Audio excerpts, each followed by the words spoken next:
What is up, buds? Welcome to Weed&d, the pot positive live tabletop role-playing experience. I am your dungeon master for the night, Brandon Allen McClenahan, but you can call me Bam. I am so pumped to be here, guys. As always, big love, mad, wet, sloppy kisses to every single one of you in the Buds community. You guys keep my fire lit every single day. It has been such a joy. We're all over the place, man. We're on Instagram, we're on Facebook, we're on Twitter, we're on Reddit even, I know, right? Weird. And we're on Discord, too. So Discord's probably the spot where we hang out the most. So big ups to everybody, man. It's just like, it means the world to us to have this little thing, and it's the fact that people are resonating with it and like to just have fun and a lifestyle positive surrounding, area. We welcome all our new buds, we love all our old buds, and it is just a joy to put this thing together every single week. So thank you guys so much for all you do to help us do the thing that we love to do. So we love you guys so much. As far as like giveaways and stuff, it's like the first week in a while. We don't have any big giveaways going on or anything. We are still rocking that we're doing some work with our stream avatars extension here, man. I had a lot of feedback last week. Going back and watching the episode, I was just like losing my mind. So thank you guys so much for just making even that just a joy and a treat. So check it out. If you haven't seen it yet, it's pretty sweet. You can customize your little guy. We'll be adding custom Weed&d sprites and stuff to that as we go on. But man, other than that, I am too excited to play Dungeons and Dragons. And in order to do that, I have to pass this joint here through the magical fibers of the internet to my dear friend, Brenna Folger. Brenna, how you doing, baby? Whoa! Hey, that's amazing. I love magic in the internet, right? We can do so many wonderful things with it. My name is Brenna Folger, and you guys know me as Brunor, the Serpent. And God, I'm here to continue kicking ass and smoking grass. How about you, Abby? How are you doing? Ooh, hey, howdy, hey. I'm doing pretty spicy today, and I'm just gonna accept this from you, If you don't already know, I'm Abby Dandy, aka Can a Smooth Hands round these parts? Smoothest hands round. You know what? I'm just fixing to take this little doobie and pass it right along to Drewby. What you got for me, Drewby?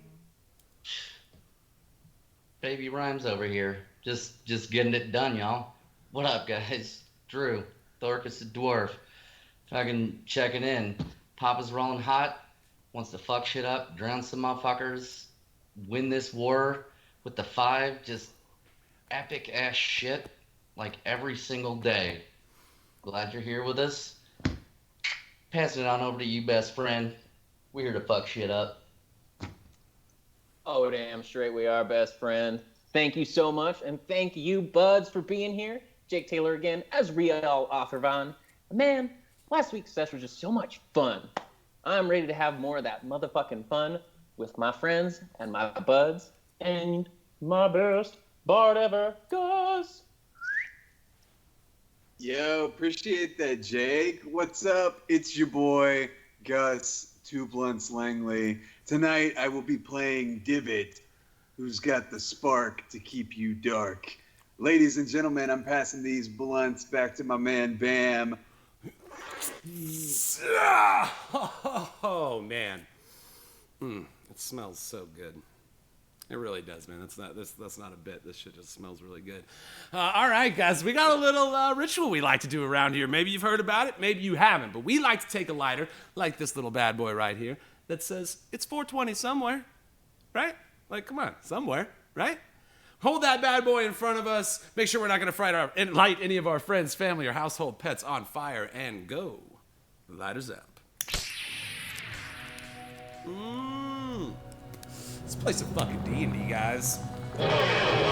WeeDnD, high fantasy, literally for you and me. So load up bowl and make a roll to take control. WeeDnD.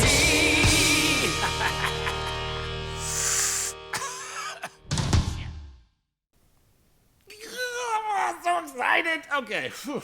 Sorry. If you'll please allow me to set the mood.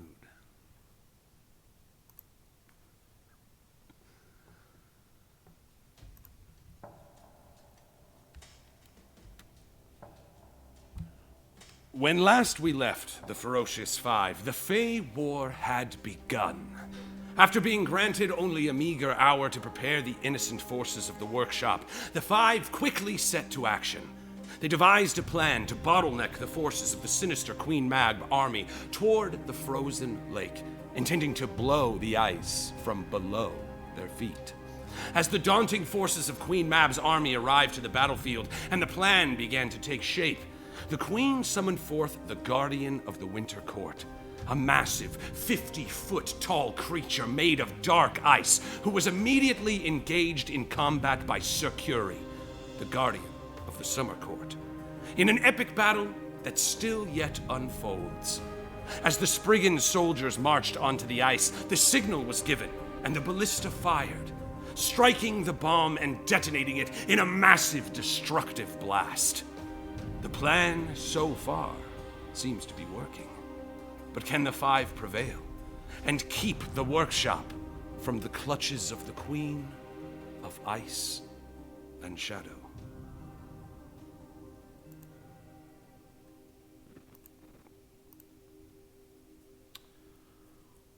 Ooh, all right, guys, we jump back in. The massive explosion. Allow me to paint the picture, if you will. The sun currently split into thirds. In striking contrast to the other 2/3, burns a bright star in the sky, summoned by the magic of Sir Curie, Guardian of the Summer Court. Mirrored on either side by the pink, swirling purple and blue magical air that is the normal sky of the Feywild environment. You all stand in the corridor leading to Kringle's workshop. You know, the ice still magical powdery white and blue, the surrounding mountain ranges, a strange phosphorescent pink and green color that, it litters the horizon all around you.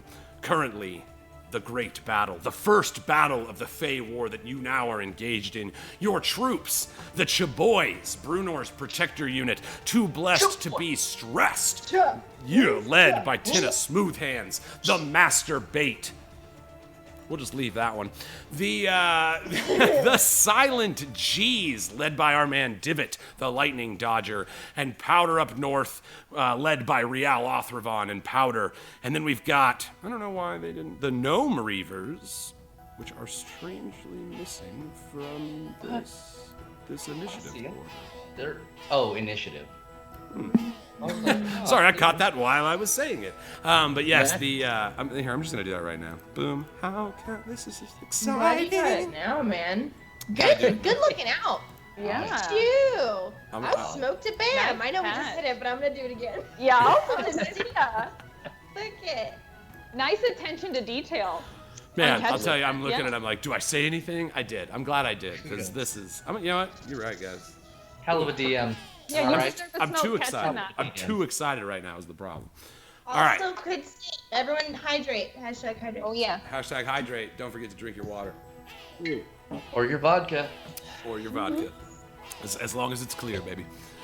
Potato water. Let's do this.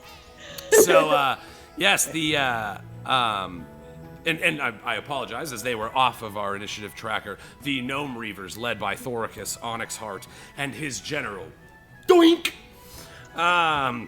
The battle so far has unfolded almost to plan. Divot's used his great magic swirls and his epic opportunities to create avalanches on either side. Rial and Powder up north firing their ranged attacks at the Frost Giant, actually breaking his morale and sending him fleeing away from the battlefield. Currently, he's digging himself a little hole through that avalanche so he can get out the other side and pound sand. Brave. But yes, the moment we've all been waiting for, as the Spriggan army, the bulk of their forces, lured in by the magic of Rial with an illusionary key and the acting performance of Brunor, the bulk of their forces fell and led themselves basically right where you wanted them, directly onto the ice, surrounding the bomb, all scratching for the key as they basically tried to win the favor of their queen. You see, the arcing sun in the sky as the ballista bolt lands, detonating the explosive candy cane, that you'd camouflage in the middle of the lake. You hear the shattering crack of ice. The smell of gunpowder suddenly stains the cinnamon and nutmeg air around you. You can smell the scorching blast. Thoric is standing close enough to it that you can actually make out quite a bit of this. Brunor the same, standing on the edge of the ice. You notice just one last time as the ballista, just before it strikes, you make eye contact with your master bait. 100 soldiers, shoeless, promised a better tomorrow, full of shoes, a wave of shoes that perhaps they may now themselves return to. You see them basically disappear. You see their little target, sweaters, and this blinding flash of light. For a second, you have to shield your eyes as the intense heat blows away from the explosion. And when finally the commotion settles, you see that most of the lake at this point has broken. You centered it pretty cleverly right in the center of the lake. That would have factored into your explosive radius. But basically, other than this, I'm just going to draw. You know how great I am at drawing shapes. Red circles? Sam's drawing. Bro, Squares, you're not too. even I mean, ready for red this squares. blue circle right now. You're like, You're good at circles too. oh, look at that doozy. It blows up in a perfectly square blue line that strikes across the floor. You're all like, don't go past that blue line. But yeah, that's a nice rough, description there of where the ice did break. You watch as the entire force of the Spriggan army, their brambles and golden accents, in stark contrast to the blue and white surroundings. You see them disappear in this chaotic splash of ice and water and magic and explosives, and just, you see the Fey mist that kind of permeates the air around you. It's all just this magnanimous display before you. The dust clears. You look down and you see as 1,000 of these Spriggans are trying to thrash. They don't appear particularly adept at swimming. So you have successfully created a difficult terrain for all of them. You see, every now and again a golden hoof kind of pierce the air, but not having the scoops of a hand or, wide feet like we are, they have a hard time keeping themselves afloat. So you see them just struggling to keep their heads above water, sometimes pushing off the shoulders of the Spriggan next to them to get a better breath of air at the cost of an ally. You see the forces drop pretty low. The frost giant nearby, still his toes almost standing right near the edge of where the glass or the ice shattered, looking down at this massive ballista bolt that was shot right through it. He just looks down and is in real bad shape. But boom, we jump back in. Chaboys, I believe that was the end of your turn, correct? I didn't really get to do anything with them yet. So now's the time. You've got your chaboys are hidden in the tree line. You had waited to bait the trap and let your boys go in. So what are you gonna do with chaboys? So the chaboys are gonna head. I would love them. Yes, I would love for them to come up to the edge of the water here, along with Crumble, my head chaboy. Yeah, the big boy. Boy, if you will, Chaman. He'll also come up, and that's me. I'm the commander. You're the shaman. Okay. Oh man. Dope. Wow, today was Dear Diary. I had a great day today. That's great. I love that. Okay, Charmander. Yep, Charmander! Okay, I want us all to be up there at the front ready to hack and slash. So, little motherfuckers. Brunor, at this point, your general's boon actually kicks in. So you see as the units start storming, Crumble actually takes a run in front of them. He doesn't have the shield like they do. He's just running forward. He takes his big giant workshop hammer and he's just dual wielding it, charging in front of the line. As his miraculous around a bunch of innocent people, this kind of leadership is unsurpassed. And so you see Crumble, if you'll recall, adding a +5 bonus to your battle ranking of whatever troops you put him in, which brings Chaboys up to a 12. So what? Cha cha cha cha cha cha cha. All right, so you've got him there at the border. Do you want to have him attack, or are you doing your phalanx? I would love to do just that fun blocking, and getting ready for when they start trying to come out, and then just doing our little stabby block. Dope. I like this. Okay, cool. So, again, just to go over some of the aspects, each of these troops kind of have different little abilities based on how they were prepared for this battle. Brunor's troops with the shields were given an ability called Block, where basically they set a phalanx with their shields, and as we see this kind of play out in the battlefield, they step to the edge of the ice right there at the end there, and they each kind of set their little sleds turned into shields right at the edge of the ice to kind of try to stop them from climbing out of the lake. And they're prepared, if anybody is to attack them, they get the ability to attack with advantage on the next round. So everybody attacking them this round would have disadvantage, plus as long as they're near you, they can't really go away. So you've kind of locked some of those dudes around you into that little position right now, which is nice. I would say at least these 3 units are kind of held at bay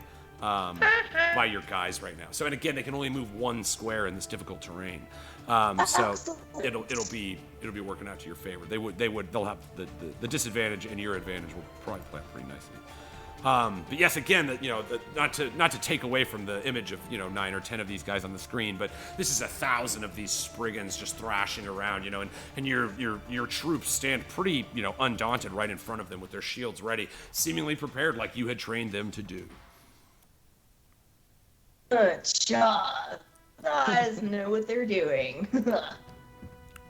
So you do notice, Brunor, since you're kind of standing right there and taking eyes on it, your master bait, although damaged, you see several floating sweaters with targets chilly just hanging out on the ground, you do notice that a few of them are still floating, and so it's like they weren't all wiped out by the bomb.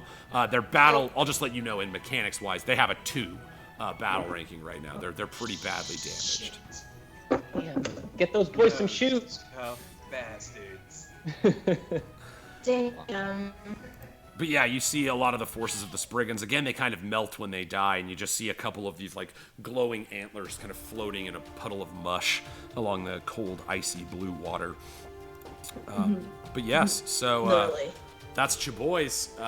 Brunor, your epic opportunity, if I recall, was the signal. Was this the really subtle signal? Very subtle. Subtle. I like to call it tact. Tact, Very tact. All right, so then we roll over to 2 blessed, 2 beams, stress, 10 of smooth hands, with Hiccup by your side. What do you do? Oh yeah. Well, I look upon the gnomes I'm in control of now, and I see this natural inclination towards this natural energy that they wield, and I see that the signal has been tripped. I suppose. Yeah, very subtle, very subtle. And I look upon my army and I yell, "Protect the workshop!" And I send them to be in front of the workshop, and I command them to bury themselves like plants and seeds, or like more like little chipmunks, honestly, because they're so chubby and adorable, in front of the workshop to protect their siege and protect it. Awesome. So they're going to use their action as a dash just to cover the distance to get them. Basically, they're going to hang out with this stone giant and set up a nice, right in front where you're glowing. If you recall one of your epic opportunities, you basically like rooted a little resurrection magic in the roots that connect them to the ground. The bounty of the Fey wilderness around you, kind of helping bolster your magic in that case. Hiccup's still kind of chilling with you. Do you want to send him with them, or do you want him by your side? I want him to stay by my side. You see, he's all too eager to do so. And if I can I check in on the masturbate, see how they're doing Yes. over the whipping wind? You give a good look at the masturbate, and So yeah, you, Tina, again, like, not to break the mechanics of it, but like I said, you see what was 100 troops dwindled in number. You know, nearly 50 of them have passed. You see the ones that are floating in the water still, you know, looking around. They did, I know the image didn't have swords, but that's just because it was funnier. But they do have their weapons at the ready. It looks like they're, you know, they've taken this. If you recall, they were, you know, filled with power by Thoricus Onyxheart's Raka and the troop and the gnome reavers. And so you see that zeal, that appreciation of happiness and success kind of beaming in their eyes as they look around, and you kind of see them like getting ready to poke at people with their sticks while they're in the water. Can they be spoons? Just all the leftover silverware. That's all we had left for them. You had a magical workshop and you still didn't manage to give them swords. You were like, yeah, it's all the assorted cutlery. Very good cutlery. It's all sticky like the bottom of Doink's hands. Doink. Dang it. All right, yeah, Tina, in this great moment, you hear, you know, your troops rally, protect the workshop! And they all, you know, charge over and stand with great defensive pride. But through this glorious moment of battle, as you prepare for your epic opportunity, Tina, you hear one sad moan. As you look over your shoulder in the battlements of the workshop, and you see Rivet, his eyes on his fallen love, as the bomb that he so adored has fallen in battle. And even through the piercing cries of enemies and cracked ice, you hear one solemn tear fall from his face and freeze. Poor Rivet. Am I within distance of Rivet? Heck yeah. Oh, well, I'd like to extend my hand on his shoulder, you know, a bit of generosity of spirit in this moment. Yeah, you see he's just kind of like walking out, like he's got like no idea what to do anymore. Like he had one job, he did it, and his lady love is now gone. And so you just see him kind of listlessly walking out of the front, looking at this battle in front of him, and he kind of looks over to you, you know, the bounteous, glowing Tina Smooth Hands, you know, the divine.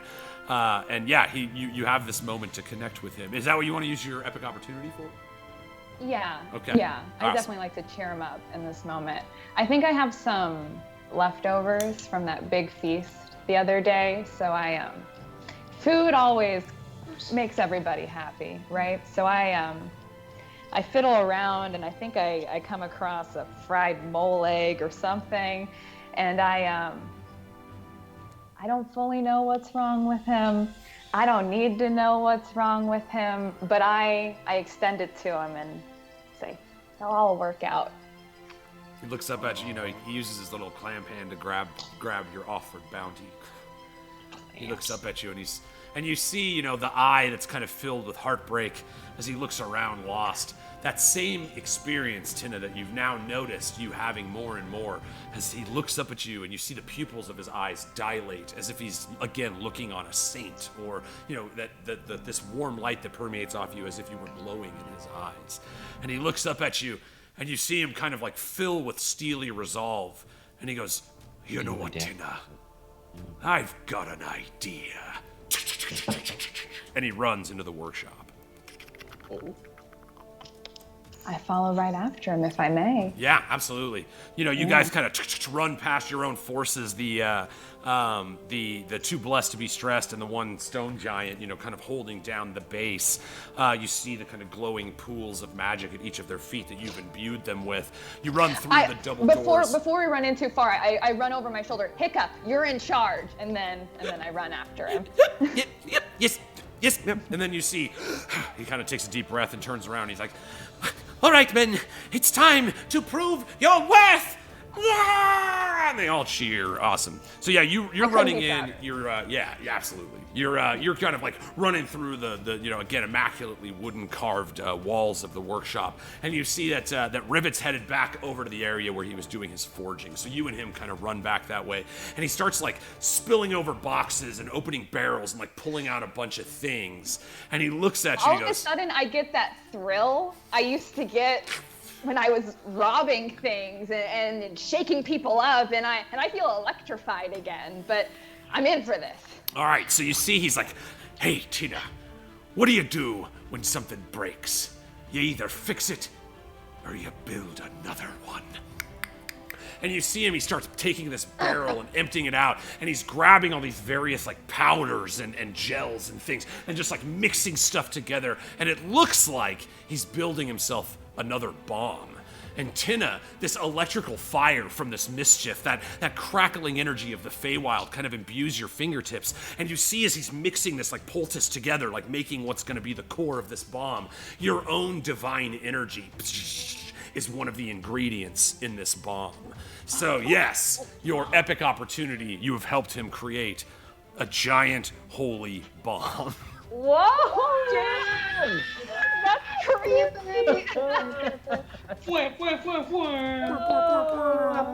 But what's the signal? No, I'm kidding. All right, so I'm going to say that's where you're at, Tina. That's what's kind of happened in your minute. Again, you notice that when people are working in this workshop, his hands move at a supersonic speed. It's like watching the Flash. The workshop itself is just so imbued with magic that it makes item creation and things like this just happen through the creation of magic. Again, he armed 600 troops in less than an hour, and so including shields and so it's you watch its magic properties at work, and then like you kind of hear this frothing sound, and it's the mouth of Drew Yanamori from a couple cameras away, just thinking about all the great blacksmithing things that him and Thoricus could do with a workshop. Like I could see your face, and you're just I love it so much. Well, and as he works, I'm reminded of watching my mother work, and she trained me in her forge, but this is a completely different kind of work. The way he works is more manic and it's more crazy. I'm more used to my mother's regimented and firm skill set. So it's crazy to watch another master work in Absolutely. front of me. And he is a crafting master. You've met several in your travels. Having been a higher class halfling in your original city of Ashbury. Ashbury, yes. Like Hayden Ashbury. Come on, Brandon. So, yes, in your hometown of Ashbury, you've seen some, like, your father was a collector of fine creations, and this guy creates, in an instant what an artisan would create in a month, and so it really is a truly magical thing to see kind of unfold, and a magic that you add to with your own divine bounty as you see he even moves a little bit faster, and this yellow energy kind of courses over him as he finally puts the stamp on the top of it. And then as we take the camera away from you, Tina, you see him seal his creation with a nice wet kiss. All right, so Too Blessed to Be Stressed is done. It's on to the masturbate. So yes, your boys, they only have a 2 battle ranking. They're surrounded on all sides. So they can't, getting away is kind of an impossibility for them, but they could take some stabs at any of these units around them if you wanted. You guys all kind of control the masturbate. Drew, I've been giving kind of default to you with them, but yeah, you guys can do whatever you want with them. If you want to discuss, that's fine. You know what? How about we just round robin it? Like, I got him the last time, just someone else has control of him this time. Perfect. There's 5 of us, so here, I guess I'll roll a d6 maybe, and if it's whatever's the closest to whatever. I'm gravy. Oh, I rolled twice, sorry. So 5. Brandon, who did you think was 5?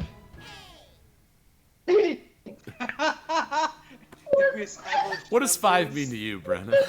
What does 5 mean? I feel like a 5. I smoked. Do it. Give us the 5. You know what? That's I've the seen 5. Divots masturbate, and it's flawless. I mean, it's second to none. I think we should let people down. I feel like we should give the people their Give the people what they want, and what they need. but you give them an inch, they'll take pity on you. Okay, here's what I want. If I may, I would love for the masturbate to realize that the material that the enemy is made out of would in fact make amazing shoes, and that everything Thoricus said is true. It was the story. It wasn't a lie. My word is on sometimes. The and I real want shoes them for the enemies we made to along make the way. it so. Aw. Oh man, you guys. No, the enemies that we made along the way. All right, yeah, you see invigorated at the sheer thought of being surrounded in a literal lake of shoes. The master bait are prepared. What do you want them to do, Gus? You want them just to stab at somebody? I want them to start making shoes out of them. All right. So yeah, you see they use the various cutlery from the kitchen counter that you guys allowed them to use. Not even the good stuff, like the ones that have the weird handle you don't like because they don't work in the dishwasher the same. Maybe that's just me. We give him like pasta ones. Yes, give them the lids that don't match. Ugh. I hope that the horror of seeing their allies being turned into shoes has some sort of effect on these fools. All right, so I'm going to tell you how this is going to work, Divot. We're going to do a standard. You're going to roll a d20 and add their battle ranking, which is 2.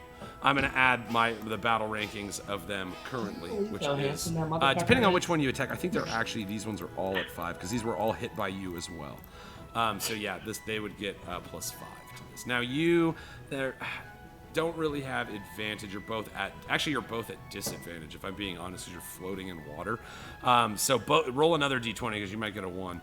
And I'm gonna do. Yeah, but weren't they inspired by me? 5. Yeah, but they were standing directly on the bomb when it blew up. Look, I didn't even expect any of them to live. Yeah. So. Yeah. So in this case, this is kind of the case of this is what happens. We both rolled pretty poorly, but their bonus is a little higher than. In fact, let's see. I got a 5. You got a 4. So yeah, we both rolled really poorly. But yes, unfortunately, just having bore the brunt of that attack, too few of them are able to take advantage of this opportunity to make quick shoes. And as they kind of float in the water and try to take scoops out of the sides of these Spriggans, unfortunately, the attack does not reduce their battle ranking at all. So that's Masturbate, which is going to lead us to the Nutcrackers, because I know it doesn't even say it for you guys, but it does for me, and it bothers me. I didn't even have to say that just now. None of you would have known. All right, so you see the giants that stand nearby. This one, the one that has the giant ballista just shot through his stomach, is going to go ahead and make a morale save, because I don't know about you guys, but if I had a giant holy ballista shot through my stomach, I wouldn't feel particularly down to clown. I'd be bummed out. I'd be pretty bummed out. Yo. I would not feel like joshing. You're so right. Like 0 out of 10 on the joshing. That's like an anti-Josh almost. Anti-Josh. All right, well, actually, this dude's balls are made of cold blue steel because he rolled hot on his check. So he's still in the game. What he is going to do, again, they can do like a smash on a unit to reduce them. What he's actually going to do, he's going to use his action to pull, to just like reach his big giant club in the water. You see the Spriggans, again, how they kind of melt when they die. Their bodies half dissolve in the water. And you see these chunks of ice attached to his club. And when he pulls his giant club out, even with this massive ballista in his stomach, you see the ice drop off of his club onto the ground next to him. In theory, all he did was pull these guys out of the water, but that's what it looked like. You see them reform in splashes of ice on the ground next to him. He managed to pull them out, so they are no longer in the difficult terrain. And that's what he used his turn for. This guy's just going to keep moving forward.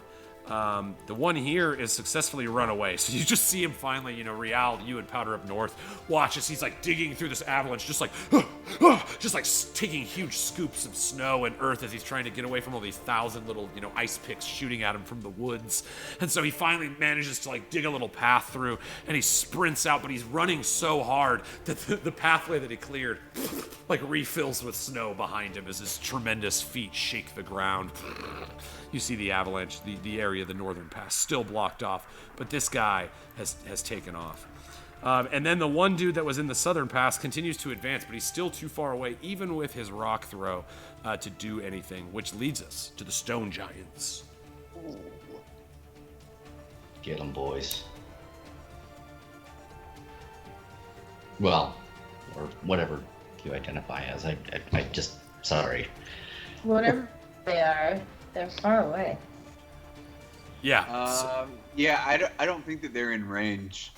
So 1, 2, 3, 4, 5. Yeah, they're about 2 squares out. So they'd have to come out to get to. Now you can leave them there. You know, keep them hiding and wait for that sweet advantage on your attack. I hate to say it, but I think they have to just keep waiting. Yeah, I mean, if you'll notice, their giants haven't been able to cause quite a huge effect either. So you see, you know, again, kind of bitter rivals in the prime material plane, stone giants and frost giants. You see them all kind of sizing them up on the other side. Real, your illusion still standing hold. You know, one of them looks like he wants to, the one that has the ballista through his stomach, looks like he wants to square off with that guy. But you know, the ballista through the stomach kind of hampered his morale, let's say. So yeah, if the stone giants are hanging out, that brings up the silent G's. They are also going to chill, but they're gonna start realizing that they could camouflage themselves with their surroundings a little bit. Like instead of just standing amongst the trees, they start like putting branches on their outfit and stuff. Okay, I like Branch Boys. Branch Boys? You see they quickly, you know, you kind of just, all you have to do, you know, they all kind of follow you guys just entirely, you know, they're like lemmings. And so it's like, Divot, all you have to do is like grab a nearby branch, stick it to the side of your arm, you know, your skeleton arm, and they're all like, yeah, and they start, you know, quickly, starts, you know, covering themselves. So Divot, I like that. So what that's going to do for them, if you want them to move while stealth, they can only move half their move though. So they can move 2 squares and still stay stealthed. It's fun to say. Sick. Dope. And then they're just gonna chill there and wait, just in case. Dope. And then in the meantime, I can, with my like amazing vest of eyes and stuff, I can see pretty far. Yeah. So I can see that the giant with the ballista in him and stuff is not quite on the choppy water. He's like where it's still frozen or whatever. Correct. And I'm like, fuck that. And I like shatter the ice underneath him. The water? My brother always used to say anytime that Divot cast Shatter, he would jump up and down on his bed. So that one's for you, pork chop. So Divot, seizing your epic opportunity, again, you kind of like, you know, you're still kind of hidden, but you're standing at the top of this mountaintop, and it's kind of a rush for you, bro. Like, you're still high from your, you know, Ganjaria blunts. You've blown this massive horn. You feel this sweeping, cool breeze around you. Your face still tingles from the burn of the explosion, and you're just kind of seeing in 360 degrees on a mountaintop in the Feywild right now, you know, and it's just like, oh man, yes. And so you take all that in, you know, again, an experienced chaser with the zest for life that you have. This is definitely one of those moments that's, you know, going to make your top 10. You kind of take in that vibe and focus it with your shatter, shooting it at the feet. Man, it's going to get a save, but it'll be with disadvantage because the ice is already broken. 14's not good enough. So, yes, the ice. Ooh, man, I'm going to draw the sweetest freaking blue square. Yeah. Oh, and my. Divot, roll the 1d100. If you get less than 50, it'll break the square next to it too and drop that Spriggan back in. Heck yeah. Oh, yeah. And it's always Hell fun to yeah. roll the 1d100. Dope. Ooh, you did it. Over 50. You got 54. Whoa! So yes, the kind of taking away the... look at this sweet friggin' rectangle. Oh my god.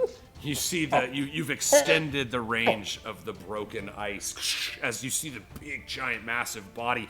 As he falls, you know, the ballista that's sticking through his back kind of catches on the edge a little bit. And he's like, oh, God, and he just falls face first into the water. You see his big, giant, massive arms struggling. You know, frost giants don't do a ton of swimming. And so you see him just, they're super strong, though, so they're good at it. But yes, he's a little out of his element. And then I accidentally clicked right there, so you see another little tiny square of ice break, just, you know, from being around your cool shatter there. I'm going to get off the blue rectangles. Oh, yeah. All right. Divot, dope. That's going to be a battle rank hit for him as well with your use of shatter there. And that goes the same for the gentleman next to him. So he's also hurt. Yeah, you see a re-dip into the icy bath. Again, the cold does, I just want to reinforce, I mean, this is the army of ice and shadow. It's like the cold water doesn't really seem to be affecting them, but it's this massive area of difficult terrain, and there's a lot of chaos happening right now.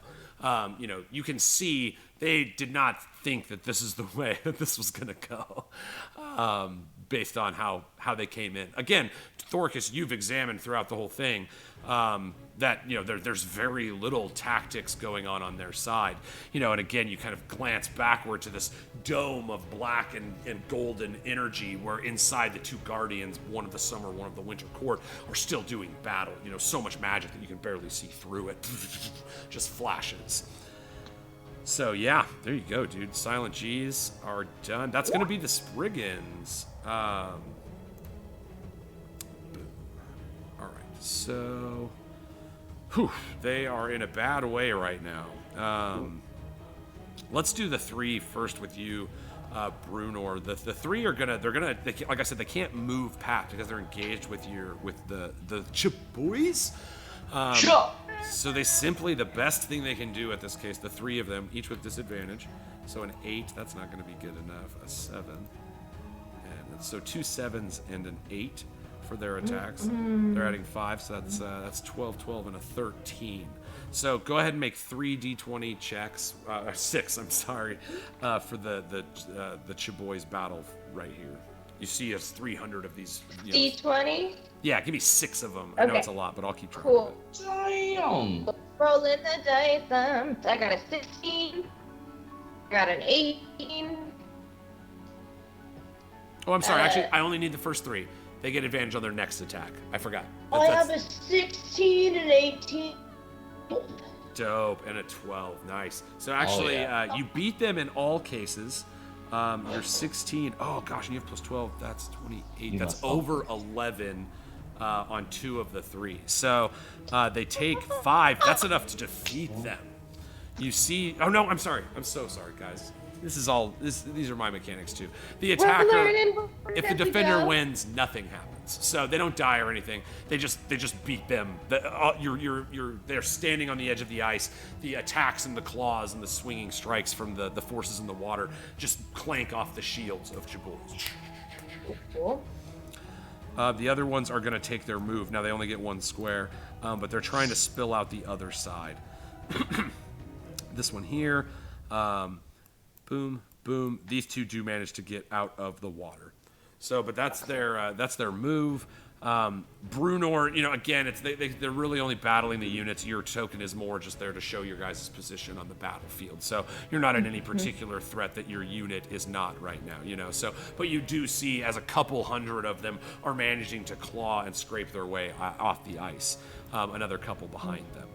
The Giants he's gonna make an athletics check. Now he's pretty dope at athletics. He has a very high strength. But he does it with disadvantage. He gets a 12. That's not good enough. So he is actually, because his movement is so low, he is stuck. The Spriggan next to him, the unit next to him, does manage to again climb out of the ice, but backwards. And that's them. You've got the ones in the past here, Moonwalk. are still going through the avalanche. So they will. I have to move the avalanche. I'm sorry. Boom. They will only get to move forward 1 square. But Rial, you do notice that that one unit of these Spriggans is still managing to bury their way over the snowy overpass, the divot avalanched.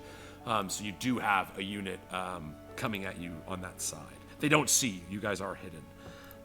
And then the Spriggans in the very back, seeing the avalanche, are going to continue moving forward and away from the ice.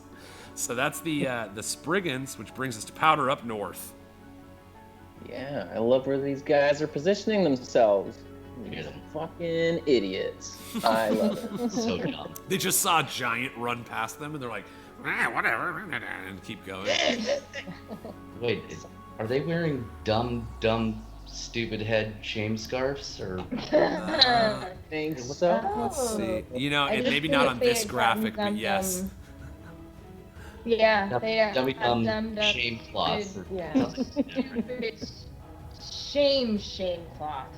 Yeah. The Shim best sham. apparel. Yeah, shame. best apparel you can have when you're just a big Shame. dumb idiot, and you should feel bad about it. It's the worst. Demoralizing the enemy. To drown wearing one of those. I can't even imagine. Yeah. Almost Dude, feel I dead. do want to. Scarf. Fuck him. Let him drown.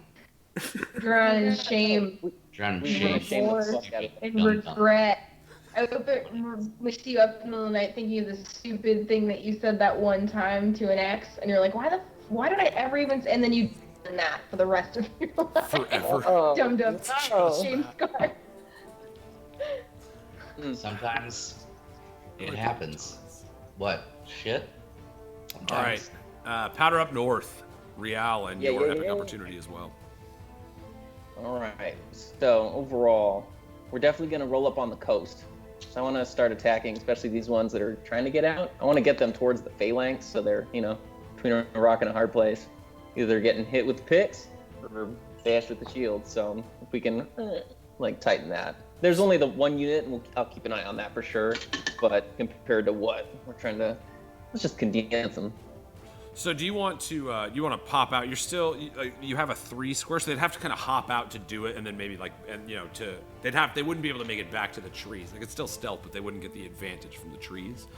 Okay. So yeah, they can pop out as long as they make it to. Oops, sorry, I moved them just now. If they make it to there, they have the range to kind of pick off these guys. You have advantage anyway. So on these ones on the edge, is that the ones you want to attack? Yeah, let's light them up a little bit. See how that goes. Destroyed. All right, so remember they get advantage and these guys have disadvantage. So I had 5 to my worst of 2 rolls. I rolled a 1. Well, there it Ooh, that's our first crit. Even bad is. crits. And poof, there it is. Crit hit. Swoop, there it is. All right, so that one, they're gonna get a 6. So go ahead and roll 2d20 for me. You got it. There's a 1. And there's a 2. It's a 5 and an 8. Not the best. And that's but gonna 5 add and an 8, their fine. battle ranking. They have a 7, so you get a 15, and they got a 6. So you did not manage to beat them by 11 or more, but you did reduce their battle ranking by 2. Right. Boom. A 2. 2. You sounded auto-tuned.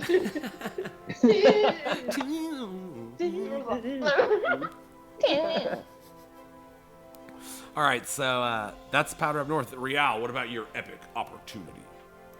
All right, so let me know if this flies. This may be some cool weird real shit if it works out.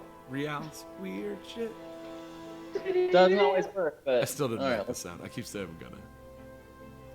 So if I can run up that far, and as I'm running, I'd like to use a new weird spell.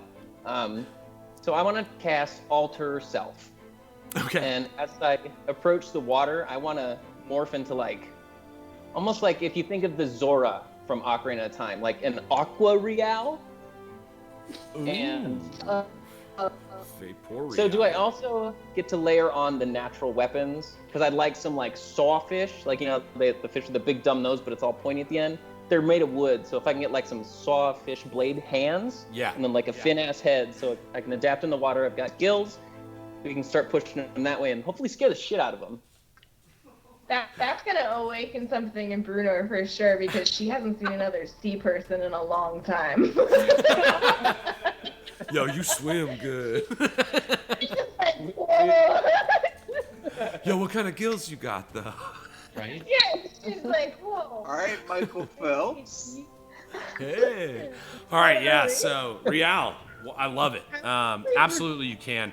Now, if you all just go to a place with me, you're in a swimming pool. It's late at night. You're swimming, but the lights go out. So the water underneath your feet is dark, and then while you're swimming, trying to just you're okay, it's fine, everything's fine. Obviously, there's nothing underneath you.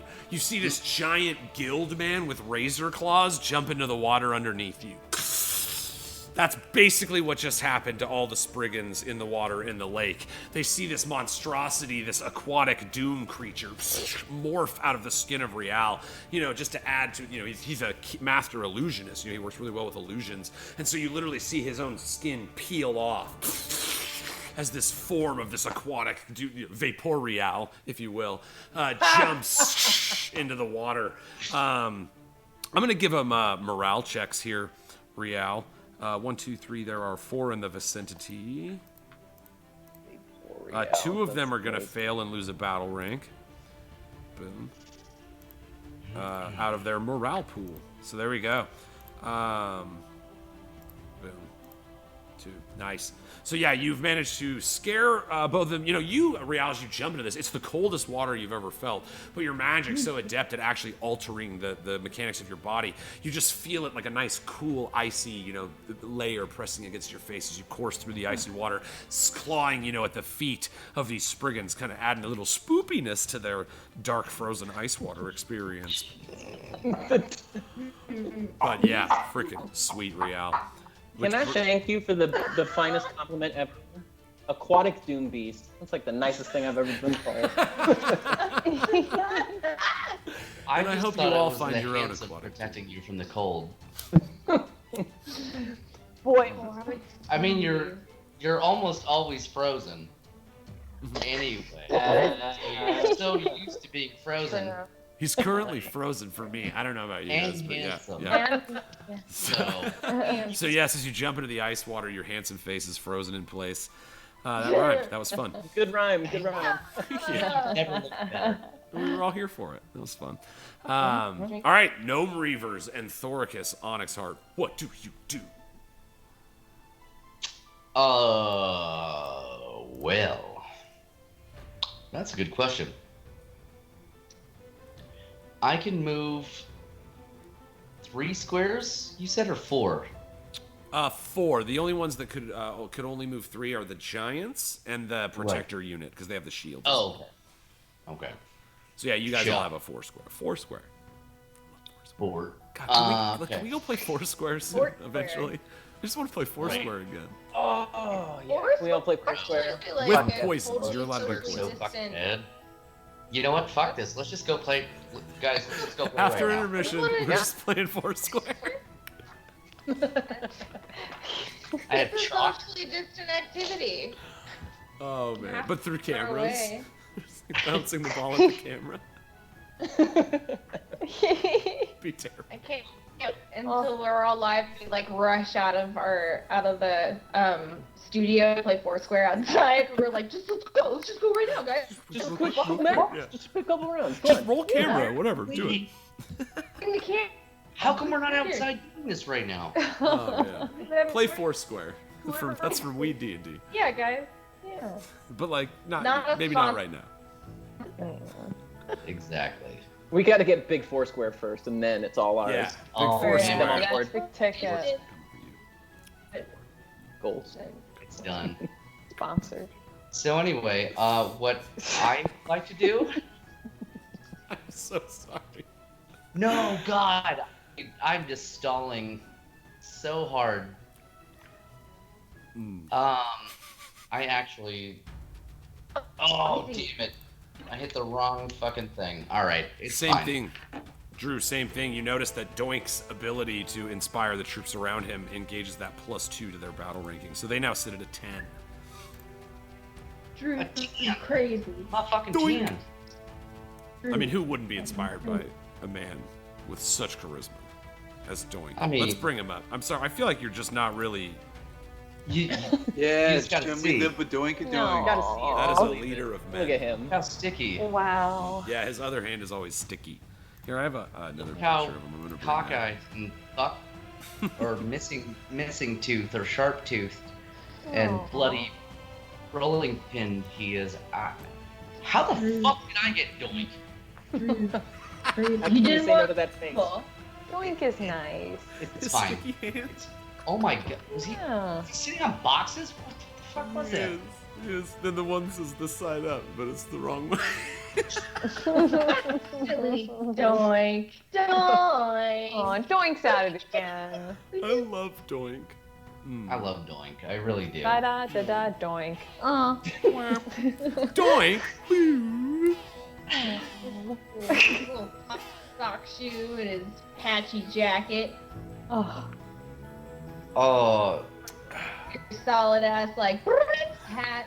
Friggin' you right. Oh. love him.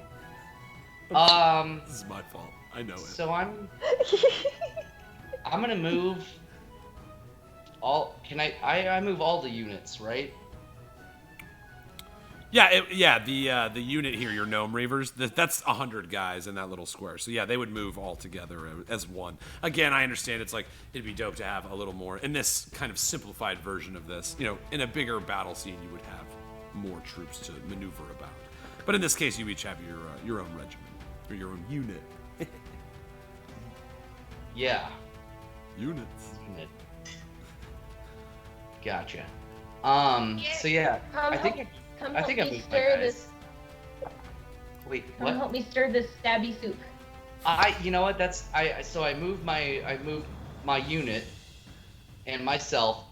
For whatever reason I can't move Doink, but I got you. why the fuck does that not surprise me? No one. can He's part of the join. unit. He's just there so you guys know where they're at. It's the same as you The guys. unmovable doink.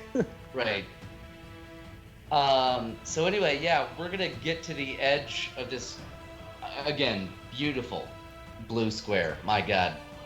I do take Well done. commissions, but On you the fly? cannot afford me. You're not gonna get a better square guy. You need fucking blue squares or red squares? Talk to Bam. Is a It's my square a square guy. rectangle or is a rectangle a square? Come Yeah. tune in next week. He can make you a fucking dodecahedron. Okay? Ooh, He's my shapes guy. Whoa. Dang. Geometry. Yeah. Anyway, so me and the gnome reavers and Doink are gonna just get to the edge of this broken ice, see all these drowning ass Spriggans, and I don't know if I can somehow try to. Oh man, no. You know what? Fuck it. I try to do good shit all the time, so you know what? I'm gonna be bad for once. I'm just gonna start the blender on this side of the ice, and whoever gets sucked into the murderita is going to be a tasty treat that I will drink at the end of this battle when I bathe in the blood of my enemies. It's frozen and delicious, and I will enjoy it. So, sorry, masturbate, if you get sucked into that murderita, but them's the breaks. Yeah, your unit I mean, you're unfazed by already the dying. presence of You masturbate. have no shoes. You're frozen. You're drowning. Most of your friends have died, and you still don't know what the fuck is going on. Great. You should be part of my delicious drink. All right, your boys get advantage as they plunge their master-crafted swords. If you'll recall, Rivet did a bang-up job. They have disadvantage, however. Wait, so their swords have advantage, but they have disadvantage? No, I'm sorry, disadvantage. When I said they, I meant they. My guys have disadvantage. Your guys have I was like, advantage. so they just roll normal? They have great swords, but they have Right. disadvantage. But because they suck They so have a bad, weird flaw like, about them where they suck. Yes. It's just a thing, It's like, little. It's not a They glitch, just it's a roll feature. These normal swords then, just kind right? of suck by design. Okay. You see Rivet's like, you killed the only thing I've ever loved. It's only because I took her from you by force. It's true. All right, so No. give me 2d20, Thorcus. You will add 10 to that roll. To whichever's higher, that is. Higher. I'm probably higher. Wait, you're fucking West Coast Star Wars playing right now? Oh yeah, I got you. Go Star I Wars. always got you. Yes. Getting pumped. You know I got you. Yes. So, I did miss the part where you told me what I'm supposed to do right now. Roll 2d20 because they have advantage, and then you're going to add their battle ranking, which is 10, to whichever one is higher because you have advantage. There you go. So 14 plus 10, 24. against their 2 is what they rolled with disadvantage.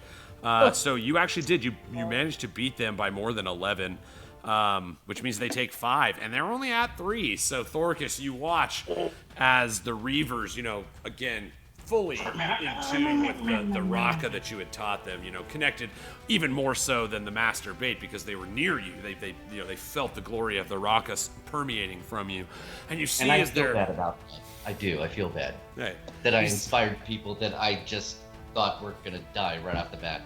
And you see them pretty excited. They rush in with that glimmer in their eye. And you see as 100 of your gnome reavers run forward, plunging their swords into this icy depth, the waters below. You watch as they basically just massacre one of these units. And by the time they're done, there's just this little floating slurry of ice and glowing bone where that unit once rested. So he... And you see him sink into the depths below.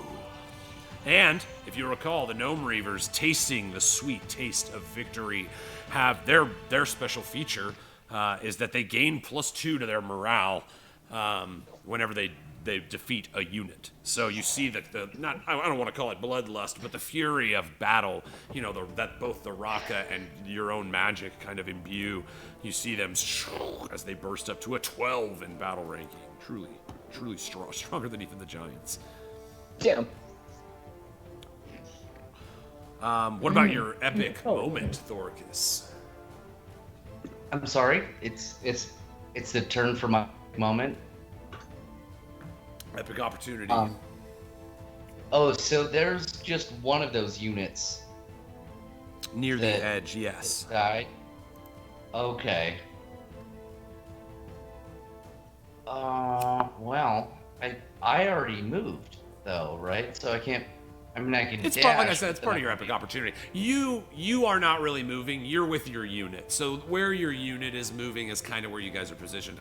Except for in Tina's case, because she actively left her unit.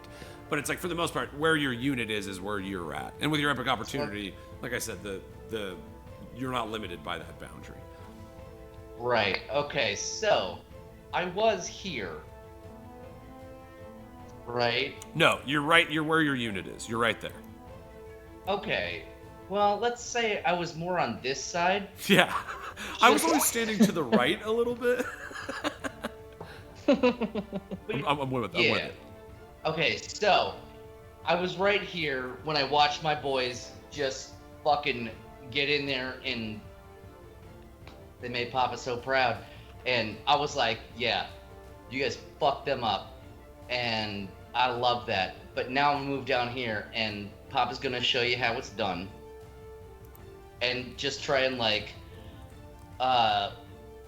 run through these 2 units and attack as many of them as I can, or just maelstrom of murder, Rita party, I don't know. Can we call it there's like a Sharknado? What about like a Fucknado? I like it. All right. Yeah. Good old Fucktown, riddled with fucknados. Yeah. So many fucknados in Fucktown. You think they move? All right, You think Thoricus. they move? I could be the dreidel of Fucknado. I mean, it's kind of Jewish. It's a little weathery. It's destructive. All right, Thoricus. Go for it. Happen. I need you to roll 2d20.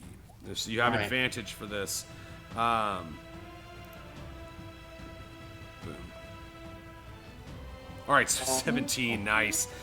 They also get a chance. This is just kind of to determine how effective they rolled a 3. That's not even with disadvantage. And a 1! Oh! Oh, man! Oh, crit hit right before. All right, here we go. Man. All right. Cool. I got you. All right, so Thoricus, you feel the icy touch of the shelf of ice that you stand on, near this dark watered edge. You watch the splashing flurry of basically 100 little swords stabbing into 100 bodies as they all turn to mesh on the side. You kind of look over to your right. You're like, looks like the boys took care of them. You know, you see them tasting that sweet taste of victory, but it's a taste that you would like to taste in your mouth as well. You start, Oh yeah. you know, spinning your double-sided axe, Lucille the Fury and the Blightbringer. You know, you start kind of running along the edge of the water, and almost like a can opener, you just dip the edge of your axe as you spin along the edge of the water. You see the axes spinning so fast, they're kicking up great torrents of ice water behind them. Just spinning through the water as you run along the edge of the ice. You see as slashes of your axe go.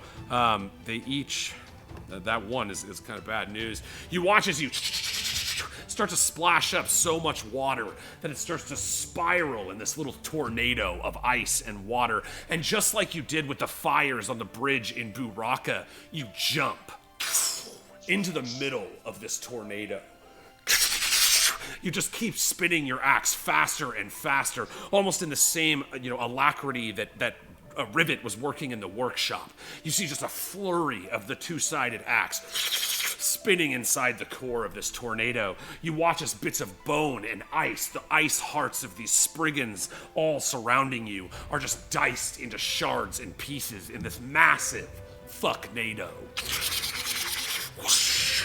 As two of these units that were in really bad shape from just a whole bevy of things fall into the icy waters below. Below me. And that's where we're gonna pick it up after intermission, guys. Whew, sorry, that was dope. All right, cool. Damn. Damn. Oof. Wow. Wow. All right, guys. Holy crap. I friggin' love D&D. I love playing with these beautiful human beings, and we will be back to continue doing so in a short 10 minutes. In this beautiful intermission, please look at all the incredible freaking art that people have submitted. It is our very great joy. All of us are creators. Most of us are performers. It's still on and around the strip here in Vegas, and so it's just like, as creators, there is nothing better to us than seeing like creation come after this, to see like this story that we're all telling together exist in visual mediums, and it's the greatest thing in the world. Big love to all you guys that have sent stuff. If we ever inspire you to make anything, even if it's a freaking stick figure, send it our way. It will make our day every single time, and does. Also, the gorgeous music, one of my favorite things about our entire show that Sandy Stein makes for us, we will be highlighting here at the intermission as well. Please hang out, enjoy your duels, and we will see you in 10 minutes. Mwah.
welcome back, buds. Holy crap, I freaking love that intermission. Oh, God, those jams. The jams, guys, the jams. All right, well, when last we left the Ferocious Five, they were in the midst of the first battle of the Great Fey War. So far, their plan has been mostly going to order as the breath of the forces of Queen Mab's army pushed right into the teeth of the trap, so to speak, as the bomb was exploded by Rivet, who is currently working on a new bomb, and sent most of the army into the water, kind of creating a pretty bad situation for most of the forces held within. You see there's still one frost giant in the water, but a few of them have managed to get out. But yeah, we're just gonna jump right back in, guys, because there's so much going on. The Gnome Reavers and Thoricus. You know, Thoricus, you just finished your fucknado, managing to just sever the arms and bodies and throats of the remaining 2 units along the shoreline here. Just now, the coastline of this broken ice is just like a slurry mess of bits and pieces of these various Spriggans. What didn't just dissolve into the icy water below? It's no, pretty much. Yeah. It's Normandy. Yeah, what was it? Your murderita? Was it? Murderita. It's delicious. Not bad. Not bad. All right, so if the Gnome Reavers have finished getting pumped up from having dispatched a unit, getting that additional battle ranking, we're going to Chip Boys. Chip. Chip boys. Cha cha cha cha cha cha cha. You see, after every time they're stabbing. ready. Cha cha. Excellent. This rips. Okay. So I want to do Chip boys first. Keep it on, keeping down. These guys coming out. Chip boys are gonna do whatever they can to use their shields to smack them and to stab them, and we were just holding the line too, huh? We were blocking. Yeah, so. and you did your block action, so they'll, rather than just one attack, they'll have 2 attacks this round. They'll have their normal one, and then the one they were granted by doing the block action. So they're primed to bring some hurt. Cool. So I'll roll 2d20. For the first attack, yeah, because they'll have advantage too. So it's advantage That's versus. right. It's, again, Okay. your guys' plan has worked out pretty great in the sense of Roll granting your troops. roll the dice, and I got with advantage. I got a 13. Okay, so I got a 7. They have a 3. That's 10, and your 13 plus their 12 is 25. So yeah, you won by more than 10. So yes, you see, as the as planned, by teaching your protector units, the phalanx of their shield nigh impenetrable, as the claws and rakes of these Spriggans kind of splash out of the water and clash against the shields. Finally, you see a break in the shields, and just right through the cracks, all the swords of the units behind them stabbing down and dispatching. Again, it does 5 when you win by more than 11. It takes away 5, and they only had 3, so they are done. Ooh. Ow! Cha. The murderita is fed even further. I also had a question. It's when Tina went, she's with Hiccup, right? Mm-hmm. And doesn't Hiccup get to add +2? Yes, that's true. Yeah, if you want to retcon that, Tina, you can. Remember, Hiccup gets to grant a +2 temporary round. bonus every round. So who do you want to throw that to this round?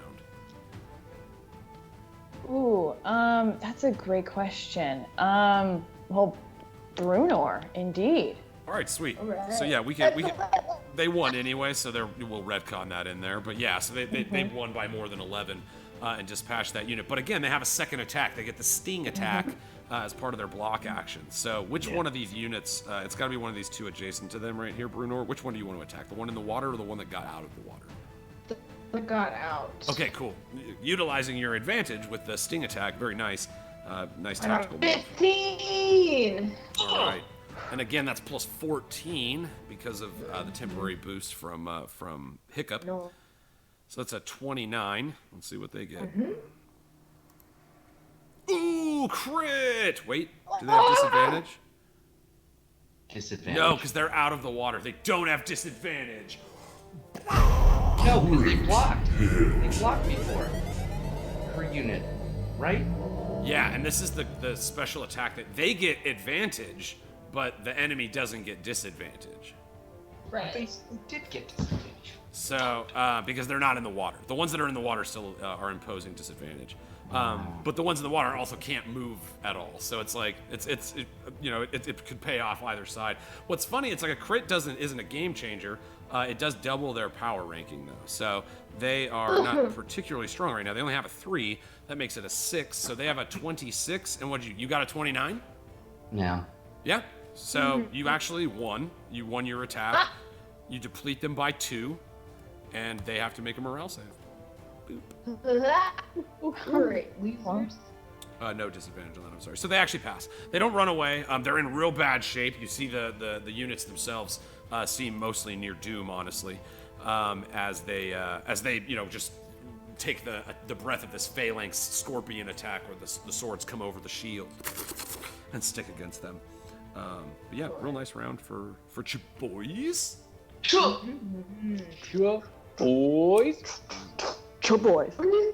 And Brunor, this paves the way for your epic opportunity. Excellent. Does my epic opportunity include Brian, or does Brian have a separate epic opportunity? Brian's thick, wiggly, epic opportunity is one and the same with yours. Now, obviously, everybody loves Brian, so tapping into Brian will probably never hurt you in any way. It'll only boon you, because he's the thickest and wiggliest of boys. Of course, no, of course. So I would like to hop on Brian and fly down your bait and try to pluck some of them out of the water. Ooh, nice. All right, so you guys have the ability again to affect the battle ranking of your enemies, to bolster your allies, or just to affect the battlefield in certain ways. In this case, choosing an attack option, you kind of fly over the troops. You are going to give me, it's still a battle ranking check. You do have advantage again. These ones are in the water, so they have disadvantage. So they only have, this one's actually at 1. So they got a 9. So it's a 1d20? Yeah, 2d20. Okay, cool. Wow. So they got Well, that. I got a 15. Boom. Wait. I need to scroll down, my bad. Oh yeah, no problem. It's a yeah. Okay, cool. So you got a It's a 6, 6. but your battle ranking is dope.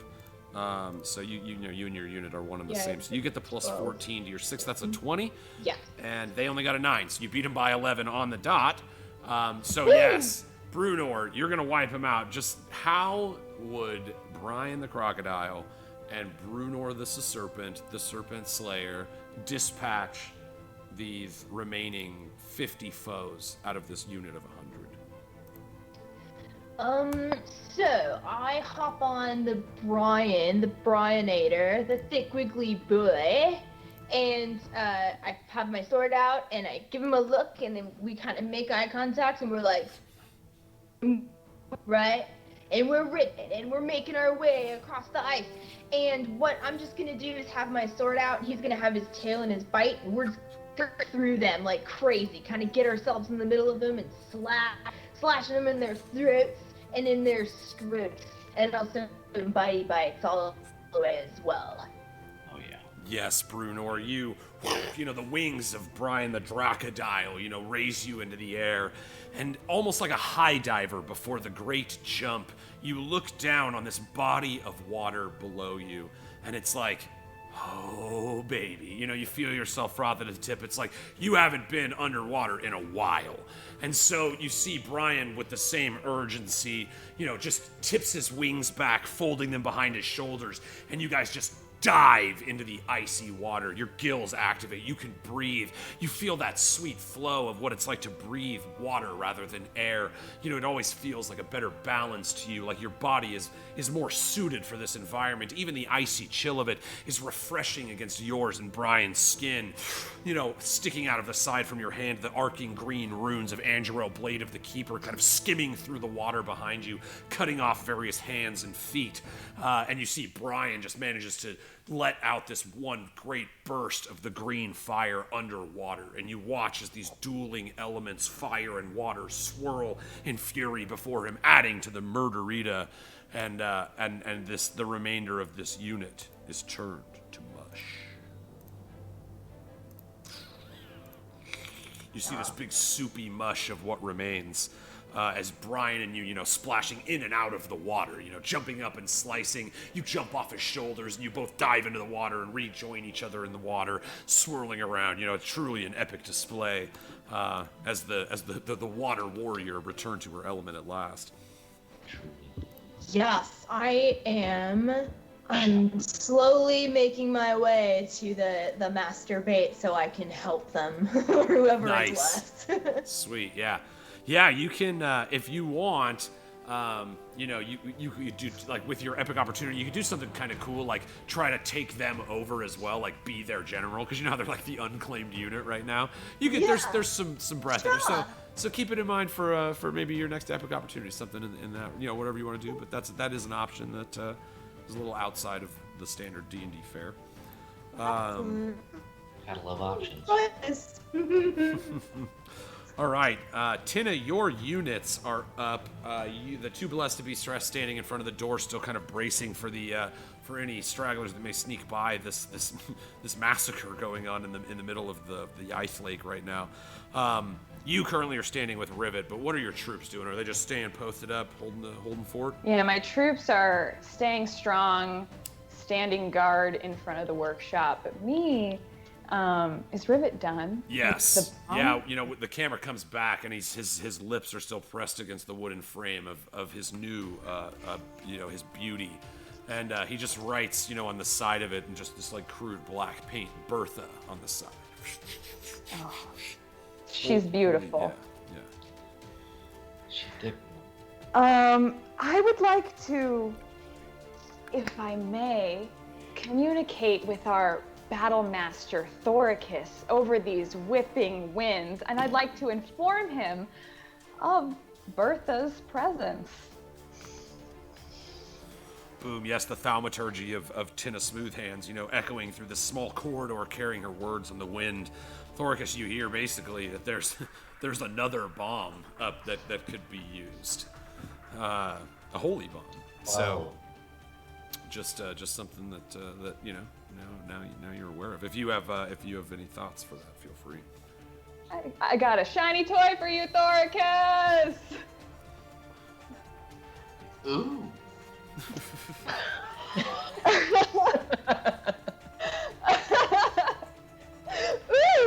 Ooh. Oh. Okay. And with that, is this bomb something that I can possibly transport?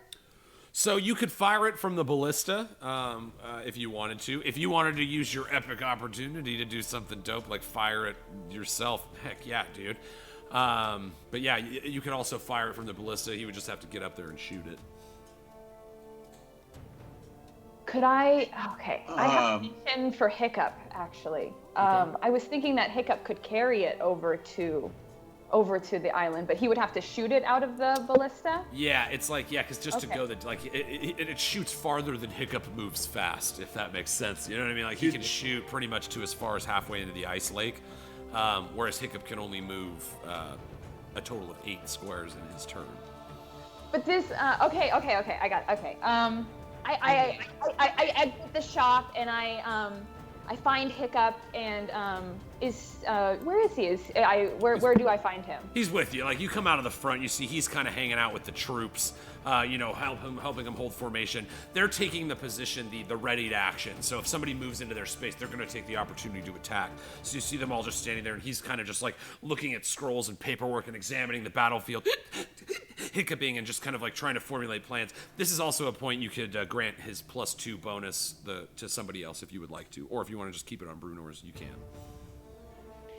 Yeah, absolutely. I see him, and I'm so proud of the how stalwart he's become and how strong he's become, and it just really warms my heart how battle hardened he's become so quickly. But I have one final mission for him, and I assign him the duty of shooting the bomb off of the ballista. You see, takes one big last hiccup, and then his face, is covered with a steely resolve. Let me hit you with that beautiful face. And yeah, you see him, he's looking down at a scroll, and he rolls it up, and you see he looks up at you, and he takes those little goggles that are across his forehead, the little leather straps with the blue lenses, and he pulls him over his eyes, and he goes, "Absolutely." You know, and he just starts walking up, and him and Rivet start headed up toward the ballista together. And he didn't hiccup about it either.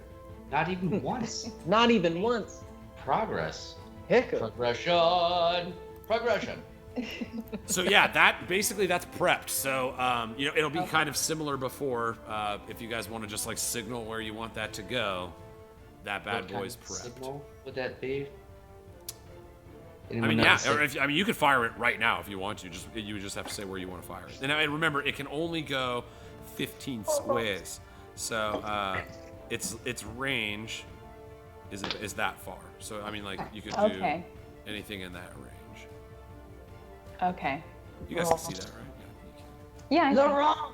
Yeah, I can see that. I never use that. I'm sorry. Those were not a sponsor.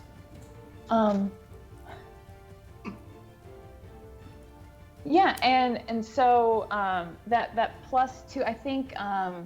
So I don't think I'm gonna keep it on where Brunner is right now. And who can I assign it to? I can pretty assign much it anybody, any of the groups. So Powder Up North, Rial's guys who are kind of attacking from stealth and handling the north side of the lake. You have the Gnome Reavers and Thoricus are kind of handling the west side of the lake. They seem to have kind of murdered everybody that was there. So, you know, positionally right now, you know, again, Hiccup is a battle tactician, so he would have this experience to share with you. It would look like those two, that like his guidance would benefit Powder Up North the most because of the fact that there's still quite a few enemies in the north. And so, yeah, tactically, you see Hiccup's like, he kind of points to the horizon. You know, you're welcome to put him wherever you want, but that's his suggestion. Yay, right before he leaves, I give some extra guidance and some care to Powder Up North. They're in the stealth, and they need some care as well. You see, he pulls some scroll out, hands it to one of the members of Too Blessed to Be Stressed, who runs off similarly to how you've, you know, delivered whatever it is that's in these scrolls. And he runs off. And yes, so yes, Powder Up North. Rial, try to remember that. You've got the +2 temporary bonus right now. Writing it down now. Thank you very much. Can it not be a scroll, but like a rolled up $100 bill? Like really thin? Super tight. Really, really tight. Really tight for some reason. Ooh, Weird. so tight. Get that Powder Up North just working for you real good. Right. I love how scared he was of the cocaine comparison. All right, so sweet. And then Tina, so you send him up. He could shoot it now, or you can just kind of have that ready to be shot if that's what you want to do. Like you've got them because he's got your guidance and 2 people doing it. He'll get advantage on the attack, which is nice. So that holy bomb is like just kind of at your disposal at this point. Well, because I kind of contacted Thoricus a little bit, do I kind of get any input from him a little bit? Because I don't want to release before we're ready to go. I don't want to. God, I've been there so many times. You know, I don't want to shoot my load before I'm ready. You know. I don't want to drop this holy bomb before it's time. Before the moon. You know, I don't want to kill the vibes, guys. None of us relate to that. I rolled $1. Well, then you shouldn't be doing cocaine. That's All right, Powder Up North. All right. not with a dollar bill. Yeah, Thoricus, basically the way that this would work, because it's weaved into her epic opportunity. You know, you feel her voice on the wind, and then the wind almost changes direction and draws your words back to her. So, in a pretty simple sentence, what was your reply? What was the question? Where should she shoot this holy bomb? If that was went back, I'd be so sad. What was the question? What was the question? That's a loaded question. Then you have to do it again. Literally. Where, will it reach? They don't have to shoot it, though. No. No. They don't have to, but I just want to know, will it reach the handle of the blue coffee cup that you've drawn on the map? No. It will not. Yeah, that's right. Here, I'll show you again. This is the range of it here. It goes to there, 15 squares. That's the farthest it goes. So anything in that kind of like radii. It goes. Okay, so nothing. At the moment. Not Just yet. roll Cal Real. We can hold tight, though. I mean, I I'm not a have a- cartographer, but I can read a map. Like, it will reach nothing. It'll hit So these there's guys. no point in shooting it. It can hit There's these, no point. these 2 units right there in the water. Oh, sorry, I'm still on the ruler. Here we go. I can ping them. Those 2 units right there are within range. But that's a pretty big shot, though, right? That's got some power behind it. It that, does. It's an yeah, it's got some explosive. extra pop. Right. So you don't want to waste it on nothing. Are they worth a holy bomb? Yeah, fuck that. Exactly. You want to save it for the. You see their feelings are hurt. They're like, oh, we're not even Oh, gosh, man. Like, What we're are they already doing losing. about? Like crap. Does the we gotta morale just- go down by Does some? the Hi, morale my go shit down talking? because of that? Yeah. does that carry on the wind? Right. Does my shit talking carry on the wind? They're like, oh, he was so mean. So yeah, but you can hold on to it. Like I said, it's kind of it's a nice We'll little ace in hold the hole tight. that you've got. He'll hold Well, tight. I'm used to doing this, but no, don't shoot it. Wherever my voice is going at the wind, don't shoot it. Okay. I Just- hear it, and I Just hold absorb on, as long as you can. it. Okay. I won't Hey, be Pat. mad if Hold, it goes off without you knowing, but hold, Hold. hold. Sorry, I love Braveheart. All right. All right, so 2 blessed to be stressed. They're posted up. They've got their stone giant backing them up. You see, just kind of eagerly, just like the stone giant seems to be like, I hope a couple get through. You know what I mean? Like, whereas the 2 blessed to be stressed, resolute, virtuous. You know, ready if called upon, but hoping not to have to see the horrors of this battle they're kind of watching unfold in front of them, as their innocent eyes are just kind of like looking upon this kind of quizzically. If I'm so sorry. When Tina didn't shoot the bomb off, could that have been potentially a readied action? So yeah, exactly. That's what I think. Because- Kind of using her epic action, it'll be where you guys can kind of fire that off whenever somebody signals it. So that's kind of that's you know what I mean? Yeah, exactly. When this happens, throw it down, and that's it. You know, that's kind of what Tina's epic action in this or epic opportunity was in this case. She set up a readied holy bomb. You just need set A readied epic action or epic ready action or action Yes. ready. All right. So in that case, it is the master bait. Oh. They're still alive? Hey, Yeah. hey, shout out to my mans out there stabbing pricklies, floating. Not a ton of them. Not a lot of them are doing great. But the ones that are out there are doing their best. I'm coming for you, Master Bay! What did she call us? She Wait, said is that we're what they've been coming for saying? you, Masturbate. That is so fucked up, dude. What the fuck? I'm coming for you, Master Great! Great! Oh, they buy it right away. Oh, sorry, I misheard you. Oh, we are great. With their little feet. Well, I'm coming for you, Masturbate. They're all doggy paddling, just for what it's worth. That detail wasn't necessary, but I just wanted you all to have it. They're all Thank you. No, thank you. So with their innocent. little hands and big feet. What do you call it, like the half stroke? The puppy paddle. Breaststroke. Does the foot to tiny hand ratio like dip them? Yes, like a little absolutely. Yeah, like the opposite of a sea do. It's like, and they somehow coast across. Does the sea don't? Oh. They have little, like, snorkel I tried feet. going there. Oh, all right. So what is what's the masturbate do? No. What's the buzz? Tell me what's ahead. Tell me what's happening. So had it. Drew had it, and then Gus had it. Yeah. Yeah. Ooh, I think you have to do it because you. I'm gonna come started get talking. them. Yeah. I'm Yeah. gonna come get them. So Come for they Masturbate. should start swim. They should swim towards me. Come to me, Master Great. Okay, again, yeah. So you're, like the kind of splashing in and out of the water, this majestic sight that they see. You see it, as you kind of take that unit under your wing from your epic preparation. They also receive a bonus. to their morale. I want to send Brian to them to like, kind of pluck. He can kind of be like a little claw machine and then fly the winglings out, but like just clutch as many as you can and then fly them away, and I'll stay in the water with the ones that are left there to like help to like encourage them. Like you're so great. You're so great. Look at you. You're one of mine now. You belong to me. We're friends. Hello. Like, Master welcome. Great. Yes. You're one of the boys now. You're two boy. You don't even. It's fine. We're swimming. It's good. Okay, we're fine. They are actually in range of one of the Spriggan units. Do you want to have him take a little stabby stab at him? Go for it. Why not? What the hell? They're All right, feeling so better. we both have disadvantage because we're floating in the water. Excellent. So I got a Yeah. 7. They have Okay, a and 3. I got a 5.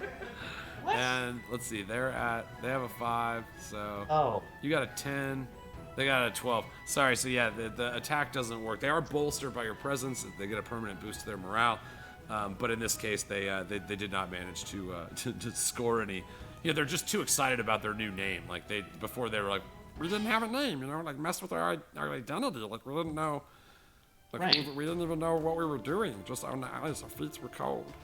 And so it's just you see them just kind of like grappling with their identity while they're trying to fight these guys in the water, and unfortunately, it doesn't work. It's happened in movies sometimes. I've been there. Yeah, sometimes you have an existential crisis That when got you're too floating personal in a. too fast. Yeah. It's really hard to masturbate when you're floating in ice water. That's all I'm saying. Yeah. So I think what I'll do is I would like to just kind of have Brian clutch some of them and bring them out. I like it. And then whoever is left, yes, we went after the Sweet. guy. So yeah, Bruno, you could actually get him back to shore if you wanted. Do you want to kind of get him out of the disadvantage line and put him back on? Okay, cool. So yeah, you and Brian, again, Brian's up here just kind of hanging out with Rivet and I Hiccup. want to stay in the water. Okay, cool. So I'm gonna bring Brian in just this gonna case.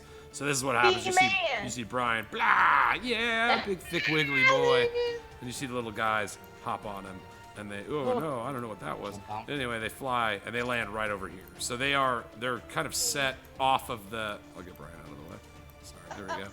Excellent. They are no longer in the water and they're out of the threat range, and they're kind of now they can move around because they're not in threat of anything, so you can kind of move them.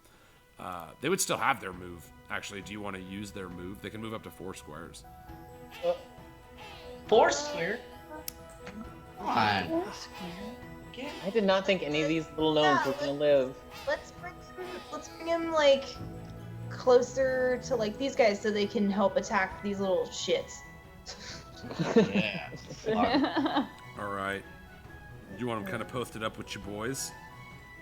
Exactly. They are Nice. now one with boys. Brian's good enough to. He would have just swooped you down over there. That was their move. But Brian, of course, dropped them off there, like a claw machine that actually works. Like you see, the first time he goes down, like one of them like slips off. Like it's like you thought you had him, and then like as he pulls up, it falls off. But then he gets good at it, and yeah, he manages to just, they're all grabbing, again, he's almost 15 feet long now that he's a Dracodile, so they just like grabbing onto like feet, knees, there's like 10 on his tail, a couple of them are rolled up by his wings, there's one just hanging off his big little wiggly face, and yeah, he manages to coast the remaining masturbate and drops him behind. Your boys. Oh yeah. Oh, yeah. Chop. Masturbate, you boys. All right, so our big giant friend is going to attempt once more to get out of the ice. He actually does. So he's up, but it takes half his movement. So he can just do that. 1, 2, 3. That's not enough. Rial, you're kind of underwater. He's going to do it with disadvantage. He is going to attempt to throw a rock at you, Rial. Rude. Well, I don't know, at your unit. Oh, actually, your unit is hidden. Ooh, yeah, that stings. 1, 2, Can he 3. reach the illusion? Is that who you said he was trying to square up before, but 4, 5. that was Yeah, probably the in illusion is there. 1 square out of his range. 1, 2, 3, 4. He can throw at the. So he's going to attempt a battle ranking check against the gnome reavers. Thorcus, your battle ranking is actually better than his now. If you recall, you're up to a 12. Wow. So there's no advantage or disadvantage on this. This is just an equal battle ranking check. So he gets to add He's the one that was wounded, so he actually needs to add 4 to this. Oh, he rolled a 1! Yeah, you did. Oh, That guy. Drew, please roll me a crit right now. How dope would that be? Go ahead and just hit me with a d20. Oh, fucking all day. Oh, nice. So Wow. yeah, you totally win. Again, the attacker just nothing happens if the defender wins. Just it's a push. So yeah, you see he throws this rock, and the Reavers, looking at your cyclone idea, you see them trying a rudimentary version as they kind of like, they're a little waddly. They waddle a little bit in their little walk as they're trying this like spinning attack. So that you see like a bunch of them just like spinning around in circles with their swords spinning out, and just like through the luck of the draw, they manage to like deflect this big giant boulder, and none of them are affected. So that one happens. This guy's gonna go. 1, 2. That would be our army, y'all. I'm proud of them. Doesn't. This one is actually in range of the Reavers too. Drew, give me one more D20. And this guy's fresh, so he gets a +10 to this. He gets a 17. And you got a +12, so you beat him. Again, you see the spinning momentum of the first rock, getting knocked away. It almost like spins them even faster. And now they're doing a true cyclone of death. You're almost impressed. You're like, look at them. Like they're almost like, because they're round bodies, they pivot better on an axis, like the Earth, at 27 degrees. Just spinning around quickly with these little blades sticking out, and they propel one more stone away. And these giants are not having the best day. 3, 1, 2, 3, 4, 5. 1, 2, 3, 4. All right, masturbate. You're catching a boulder. Give me a masturbate's +5 right now. Whoever's in charge of masturbate, roll a d20. You're gonna add 5, and this giant is gonna add 10. It goes to either Abby or Jake. Oh, to roll? Yeah, just roll a d20 for the masturbate's battle rank check. 23 is you're going against here. What do you say, Abby? Who wants to do it? Oh, I'll do it. Okay. Get it. You said D20? Yeah. Yeah. Yeah. Yeah. Plot. All right, so Giant got a 23, you got a 16, which so it's not enough to beat it by 10, so it only depletes them by 2. So the masturbate is now down to a 3 battle ranking, just so you know. And they have nothing beyond that, just the 3 battle ranking, flat 3 right now. You see the giant boulder that the ice giant, the frost giant throws, just hurling through the air, and he manages to squash a couple of the ones that are still just looking up at the majesty of Brian the Dracodile, a creature even they have never seen. And so a couple of them as they're looking up in the sky, and again, just because one of these is just looking up, and you see this giant boulder just like just turn him into strawberry jam, if you will. Oh. Well, at least they're not drowning. 1, 2. You can't go there because that guy. 3. Let's see. 1, 2, 3, 4. Oh, just outside their range. You see the frost giant, the one that turned, stopped going north once the avalanche came. You see him continuing to walk. It looks like the frost giants are pretty much wise enough to avoid the ice unless it's blown out from under their feet like Divot had done. So that's the end of them, though. That was a pretty brutal round from the dice there. Stone giants. I'd like to tell the 2 stone giants next to me to grab some stones and get ready to attack if an enemy comes within range. Okay, cool. So I'm gonna just show you here. We'll just from range 5 squares. So that's about where they'd have to be here. Okay, so it's like they've got to get past this ice lake basically to be in range from where they're at. Okay. Just so that way that way we know. So yeah. So they're posted up. The one at the house, he's still kind of just swollen. You see him flexing, Tina hanging out with Too Blessed to Be Stressed. You see even around his feet, now that he's been around this magic for so long, you see a small little puddle of golden light of his own starting to source under his feet. You're not sure, but you think that your benevolent magic may protect this particular giant as well, granting him the same resurrection ability that your unit has. Ooh. Huh. Because he's standing on all these like magical golden roots and plants and stuff, so it's like it's only natural. It starts kind of pumping into him too, and he seems to be enjoying it. Which brings us to, if they're chilling, posting up, you see them readying their rocks. Silent G's, that's you.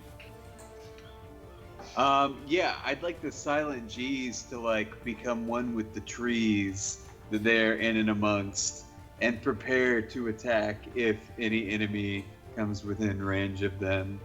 Okay, did you want to, because remember they can move while staying stealth, did you want to scoot them up at all or just leave them where they're at?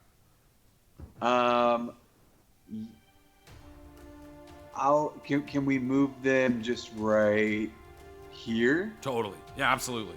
Yeah, you see, as you said, they're kind of like shifting among the trees at the base and on the other side of the mountain.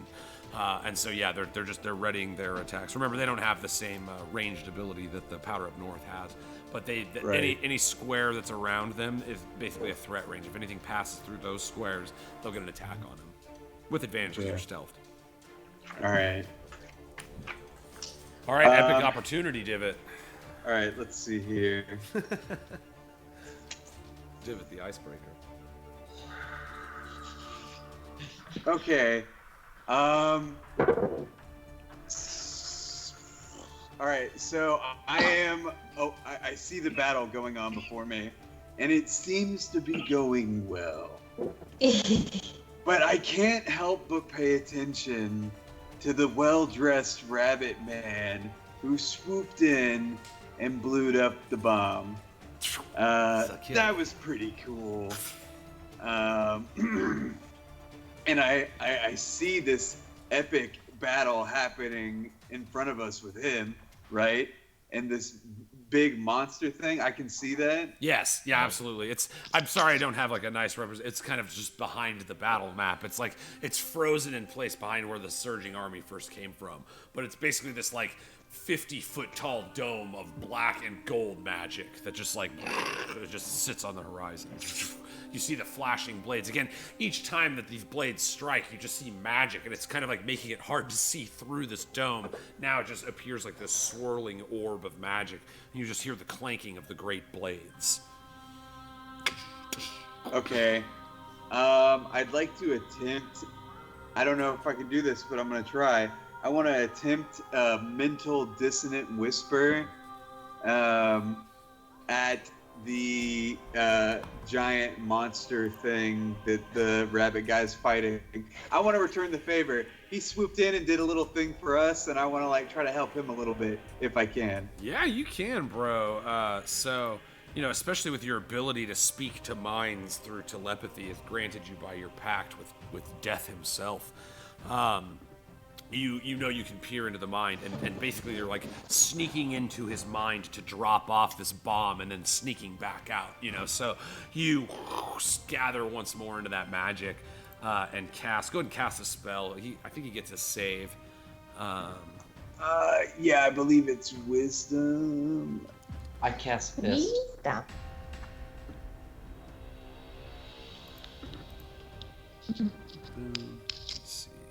All right, so yeah, it is Spell wisdom, save is and he 16. does actually. He has a stat sheet, so let me just check what his. There we go. All right, pretty good. Oh, crit! Yo, sorry, bro. Oh. Rules is rules, man. Whoa,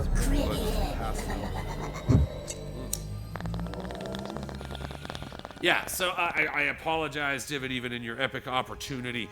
The one thing that you do get as you attempt to break into this creature's mind, as you peer through the magical orb, as the flashing swords, you're like looking for this giant 50-foot ice creature, trying to figure out how do I affect its mind. You're dancing through the magic, you kind of leave your body and you're flowing through this force, this wave, and you peer through, and suddenly you see this this dark core that kind of feels familiar to you. It's not an acorn per se, but certainly like this concentration of dark power that sits as the root or the mind of this creature.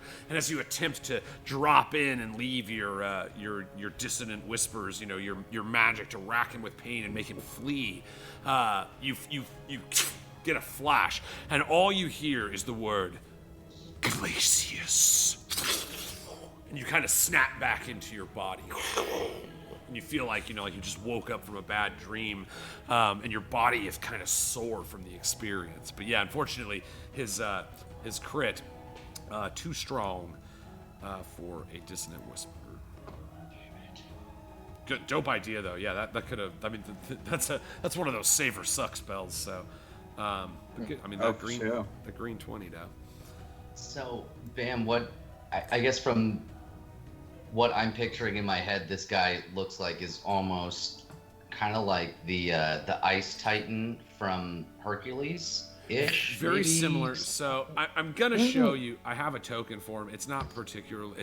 I don't like the I don't like the pants on him, but I'm just gonna do it because he's. He has pants? I like. Well, this one does. In my mind, he doesn't. He's just this giant creature of ice. But just so you get, it's only fair. I should give you guys a rough approximation of what you're looking at. But yes, this giant, ripped creature made of ice. You don't have to worry about the pants and the sash. But it's just this concentration of blue and black ice magic. And again, it wields this massive 20-foot long, 5-foot thick sword that swings. Sir Curie's blade is a normal-sized blade. So the fact that it's like the Sword of Dawn is able to deflect a blade that size swung with such force is amazing. And so, what little of this battle you can see, every bit of it is just a spectacle beyond description. As you see these two epic forces, colliding in the background of your big war battle. But yes, you see, you get that beam of energy back into your brain. Unfortunately, Divot, the mind of Glacius of the Winter Court was a little too strong for your ruse. It happens. Sure. We've all been there. The dice, fickle mistress.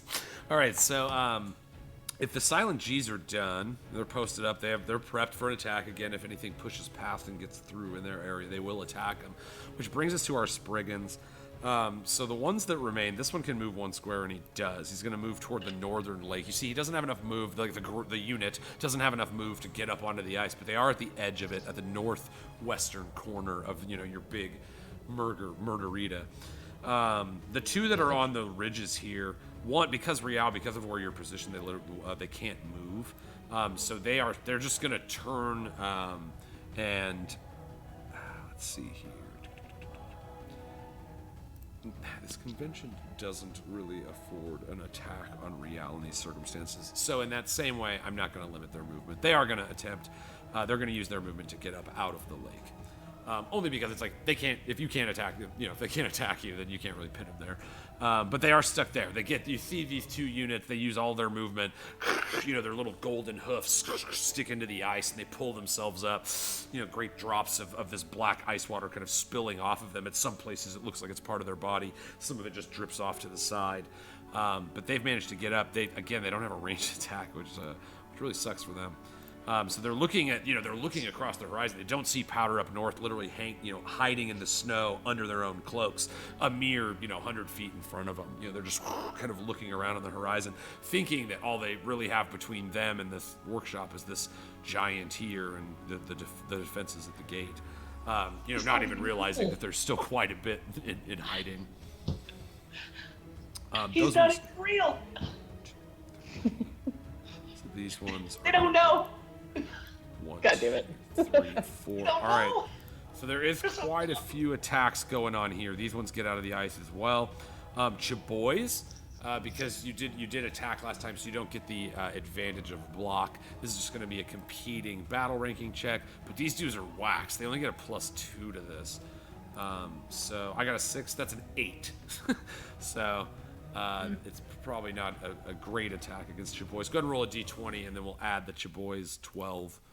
So Yeah, I got a 16. Cool. So 28, yeah. Again, because they attack you, they don't die or anything, but their attack is fruitless. They just fall against this phalanx formation that you've trained Chaboys to do. So yeah, the Chaboys hold themselves. Now, however, the Master Bait is going to do a competing battle ranking check with one of the forces of the Spriggan army. So whoever wants to roll the d20 for the Master Bait, the Spriggans roll the 16, and they add. They have a 4. Shit, is it my turn for the master bait? Yeah. I think so. Time to masturbate. Time to D20. masturbate. It's time to jake off. Yeah, Yeah. d20. no! Shake off. I got a 5! All right. Terrible sesh.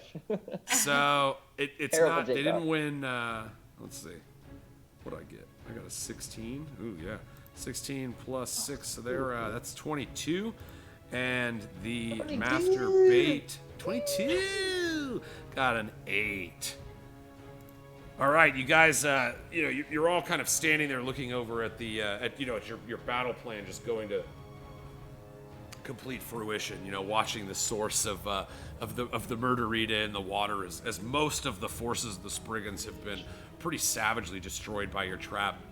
The ones that seem to be the most effective have managed to sneak off of the southeastern corner of this lake back onto land now, and they're beginning to push along that southern border. The Chaboy's phalanx proves mighty. The hoofs and claws just bounce off the shields. But the master bait, however, with their disappointing lack of shoes and tiny hands and big feet, you see overwhelmed by the forces of the Spriggans. You watch as their little tiny target shirts are stained red with their own blood as the Spriggan branches pierce through their chests, and you see a rather sad, almost like watching a wild animal kill a prey. You watch as they, fed by this instinct to destroy that they're suddenly tasting for the first time, you see malice and hatred welling in their eyes as they tear apart the forces that remain of the master bait.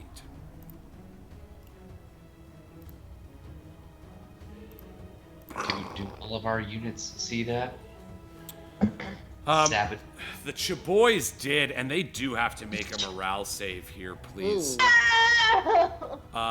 Watching their allies kind of savagely murdered nearby, even behind the shields they look. That's good enough because they're bolstered by you, Brunor, your charisma. Yeah. So that's 15 even with your charisma. So they hold their ground, but you see that the phalanx of shields shaking. It's like up until this point, the brutality of this encounter has been mostly on the side of beings that turn into ice and slush. The true horror of war and battle has really now been felt for the true first time by your forces. But again, Brunor, your force of spirit, that leader instinct, that destiny within the core of yourself that, again, you've so many times have tried to shun away. In this moment, that same instinct is the salvation of an entire unit of troops. It helps them hold their ground, to know that they fight for you. Ja! Sorry, that gave me the chills a little bit. Okay, so dope. But unfortunately, yes, our first major casualties on the gnome side have been incurred, and no longer the master bait. Now, The master blade. yeah, thank you. I didn't have anything, and I was just like, Drew will do something. Somebody's got something there. Dead weight. Say something stupid. The dead weight. Just wait for it. It'll happen. The dead watch. weight. That's pretty good. All right, that's it though. That's it though. No, these guys get to go. 1, 2, 3, 4. They actually make it. So powder. Or no, it's you. You're hidden. Well, they're right on top of you. I am going to give them a perception check. It's only fair. If they're literally standing almost on top of you. They rolled pretty good. Give me a stealth check, Rial, with advantage, because that's the thing that Powder, if you'll recall, grants them. They get stealth on their advantage. So with your stealth, because you're their officer, go ahead and give me a competing stealth check to their perception here. Don't they have rivets? Or not rivets. We got hiccups plus Hiccups two, plus so- two. Yeah. Yeah. Yeah. Thank So you. good thing you have the advantage, because that would have been a Oh, 1. Christ. But yeah, 14. Yeah, not hot. You rolled a 4, unfortunately. So they're actually going to see him. So we're going to do an exchange here, Rial. They are going to, they almost stumble upon your troops, stepping into the snow, and suddenly they look down, and there's like all these little ice picks getting ready to go. So we're going to do a competing, Rial, you'll do a D20 against their D20. Okay. So they got a 13 plus. They're not in great shape either. So that's a 15. They got a 15 total. And one! Hey, there's been more crew 1 How? tonight. How does this happen? Not great. Them's the dice, baby. Them's the dice. Now this is it's okay. They 15. You got, even with that, you still have +7 +2. You got a 10 and they got a 15, even with your 1. So it's not enough to kill anybody. They lose 2 of their battle ranking.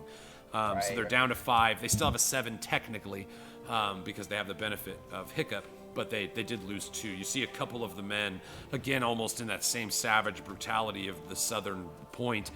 You see as the Spriggans, once they strike and they see blood, their eyes shift from that icy purple to this dark, swirling black magic that feeds upon this hatred that they're just now experiencing for the first real time.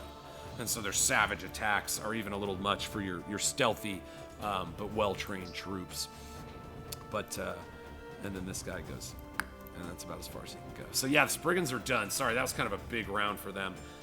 But they've been getting beat up pretty bad. Powder up north. What do you do? I'm some spooky motherfuckers. I don't like that. Who turned on that switch? Turn that back off. I like when they just died. Way better when they just died. I actually want to... Well, I feel like Thoricus probably has a pretty good view on this, but I do want to tune in. Like, Thoricus, it's getting a little crowded up here. Hello? Yep. Oh, There's, hey. Who is this? Rio, what's going on with her? Go for Thoricus? Hey, There's snow. I'm sorry, the signal is terrible up here. The worst. Can you hear me? Hello? Hey, you good? Best friend. I'm so sorry. Yeah, what's up? Oh, hey. So it's looking a little crowded here up north. You want us to keep holding off or start pulling back?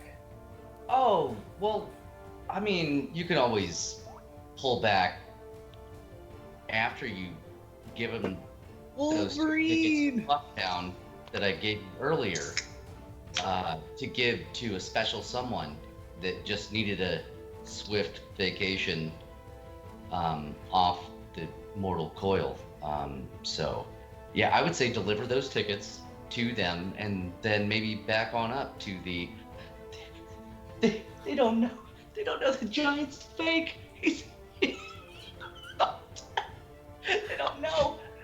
And then It's great, right? It's great. across that completely real stone giant. Super real. It's real. like the most real It's the realest. of stone giants I've ever seen. It's real. Yeah, just back it on up, and as they run past me and mines, yeah, I'm gonna try and just hurt them real good. Right. All right. So that's Good my shit. thoughts. Doop. Rocky Talkie, clicks off. Your guys' magical connection ceases. What, where you want to do? That's good enough for me. As long as I don't roll like dog shit anymore, man. That'll really. You got show him out of the me. way. You got him out of the Just way. don't do it. 2 1s in a row, though. How bad is that? Yikes! I think you Yikes! had I've been there. advantage. It's true. Look, this is D&D, guys. I know. Yeah, this is. Everybody has these nights. These are dice that you would throw roll away. at the same time? Like you had Everybody double. has those days. Everybody has those days. I totally did that. Everybody knows what I'm talking about. Thoricritz has been pretty handy recently, though. He's been getting a lot of them green numbers. Mm-hmm. All right, we like so the green numbers around here. boom. Yeah, you've got the 1 unit. So they cannot move currently because they are engaged with another unit. So they could use an action to move away and hide if you wanted to try something like that, but they would lose their attack this round. Or you can just have them fight these dudes. Or any of the other dudes in range. You could do a ranged attack. You don't have to necessarily just fight the guy you're adjacent to because you have range. You could hit all these guys along the northern shore of the ice lake. Right. I would love for them to be able to hide, but if we go with an attack, they can't hide. Correct? Based off of these mechanics. All right. So there is a little caveat to that. If they were to kill them, then they would be able to hide afterwards. All right. Interesting. I think let's give that Let's give that a good old try. They're right there. They noticed their ice picks, but they haven't seen what they can do yet. So. Yeah. So here we go. Let's They see how only that get goes. +2 to this. Like I said, they're pretty banged up from their trip through Avalanche Town. Oh, I rolled a 1! Oh! Dude, what's up, Roll20? Leave us alone. Leave us alone, pal Brooks. First class. Damn. Hey, It's rules the are fun rules, town. dude. Please. I still rolled a Alright. 6 off a d20, so that's still shitty, but Yo, yeah, but guess what? That's still better than this 3 that I'm rocking. So, yeah, you got a 6 plus their 5, you got an 11. Or no, plus I'm sorry, 13. So 13 to their 3, you won by 10. So that's enough to kill him. Real, how does Powder Up North dispatch their enemy? oh god. After that, like, I feel like they're so well trained on the hiding. They see a few fallen comrades and just quickly like kind of just back up into the snow. But then they're these adorable little gnomes, but they quiet, they stealth. So after they step back in the snow, just pop out each with ice picks and just like prison shank stabbing the whole way down. Yes. Yeah, they just make a quick little soup of their own. Again, seeing some of their fallen comrades has shaken the resolve of a lot of these guys. But your unit in particular is trained to be silent and not. It's just like they keep it cold as ice, baby. So Powder Up North manages to just ice pick barrage, just like the illusion that they had trained with during your little montage.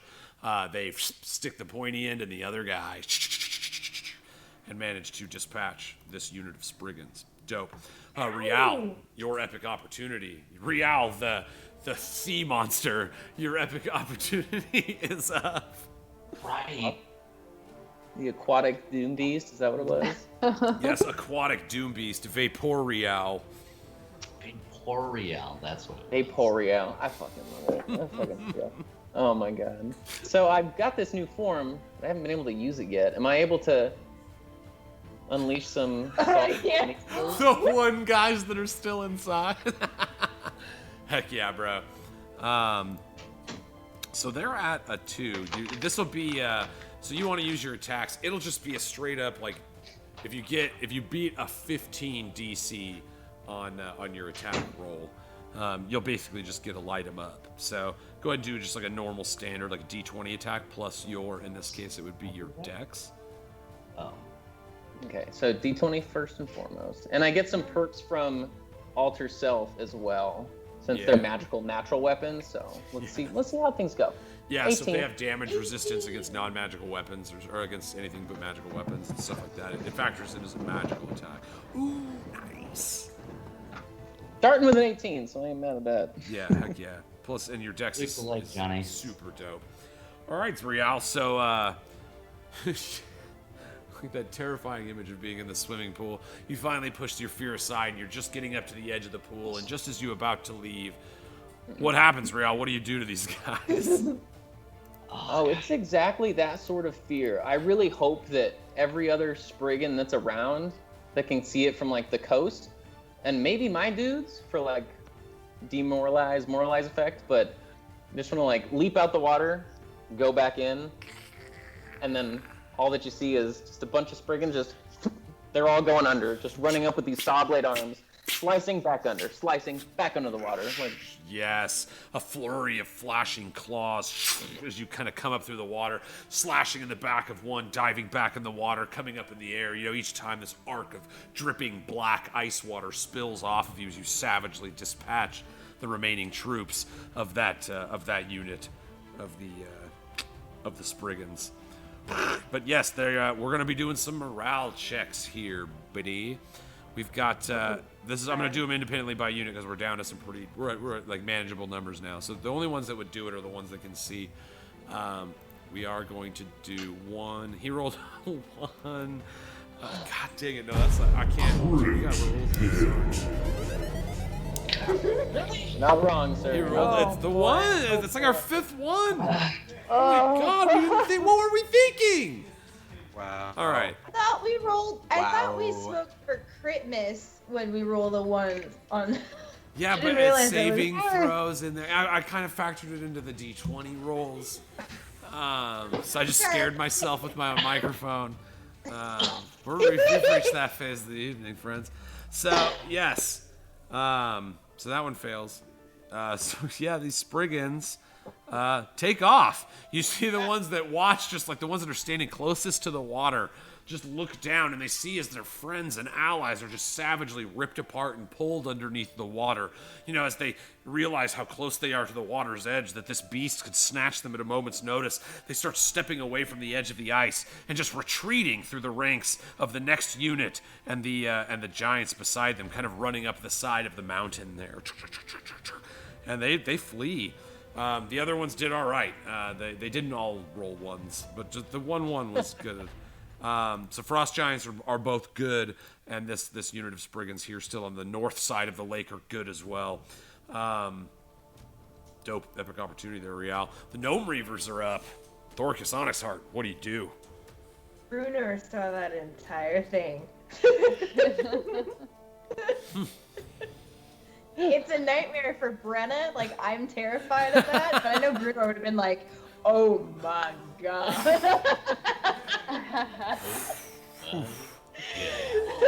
She would have been like, can't enough of your love, baby. Like, but Brenna's like something from the water that would be it. No, like, I don't even swim in Lake Mead for that reason. Like, no thank you. Yes. It's the irrational fear of swimming in a swimming pool, and then you get that little thing. You're like, is there a shark? Is there a shark in this pool? What is that? Why does that happen? Like, no, there's not. But like, could there would be? legitimately get fucking scared and like swim to the shallow end and get the fuck out of the pool. Oh God, I don't even want to talk about this anymore. That's true. You're killing me. All right, Dorcas. You and the Gnome Reavers, freshly renewed with a sense of battle fury.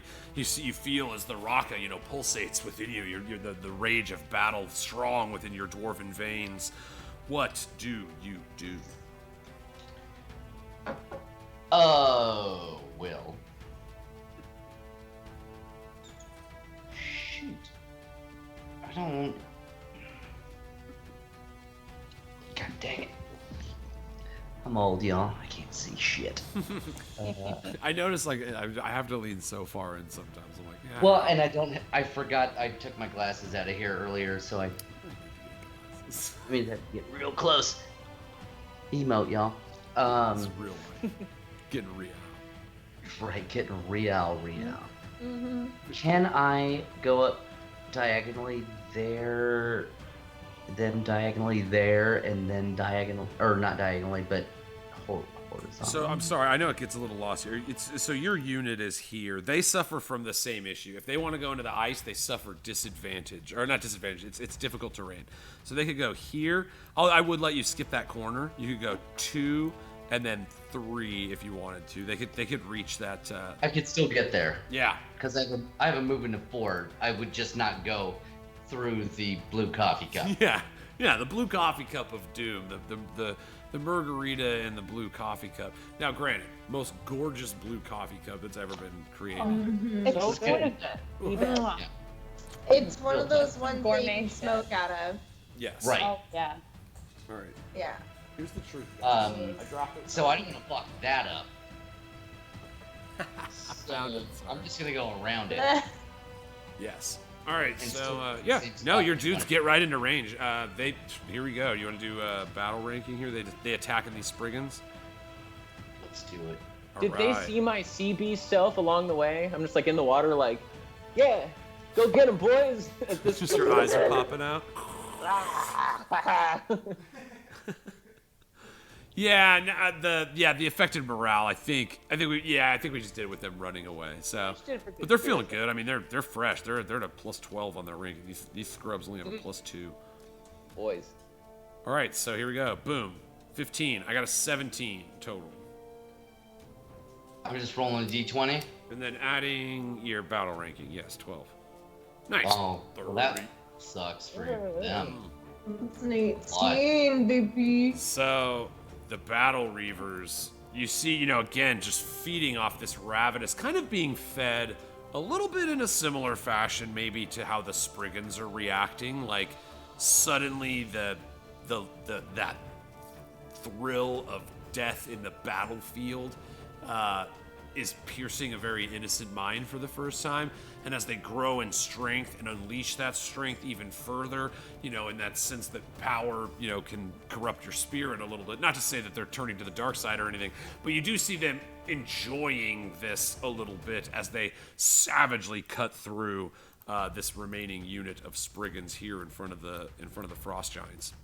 Absolutely. But just to play devil's advocate on the flip side of that, it could also be that they've experienced loss for the first time. Absolutely. You know what I mean? Those are their friends and they just had to watch them get slaughtered, and so now they want to do better to not make anyone feel like that again. So maybe that's why this is the other side of that coin. Exactly. Yeah. You know what I mean? Yeah, I think. Yeah, I would say I would posit both. Absolutely. It could have gone either way depending on how they rolled. And I mean, there's zest there, especially. And then remember, because yet again, they've now dispatched another unit. They, in that moment, to connect with your thought on them, it's like seeing their fallen brethren now, having exacted some vengeance, and putting some of them down. They boost up, and again, they're now a plus 14. Their battle ranking is now pretty strong. Damn. All right, and then Thor Kasanaxar, your epic opportunity. Oh, me? Oh, he come. Watch out, nutcrackers! I'll chew you up. No, they have bigger mouths. That just doesn't seem logical. Yeah. I can also get where my units are, right? So then I would also technically be right where they are. Yes. So I'm just gonna put myself above them while they below me. Just on the map though. Yeah. They below me on the map. But I'm gonna be right next to them while they below me. It's only fair. It's only polite. Yeah. All right, so what are you doing? Gentlemen.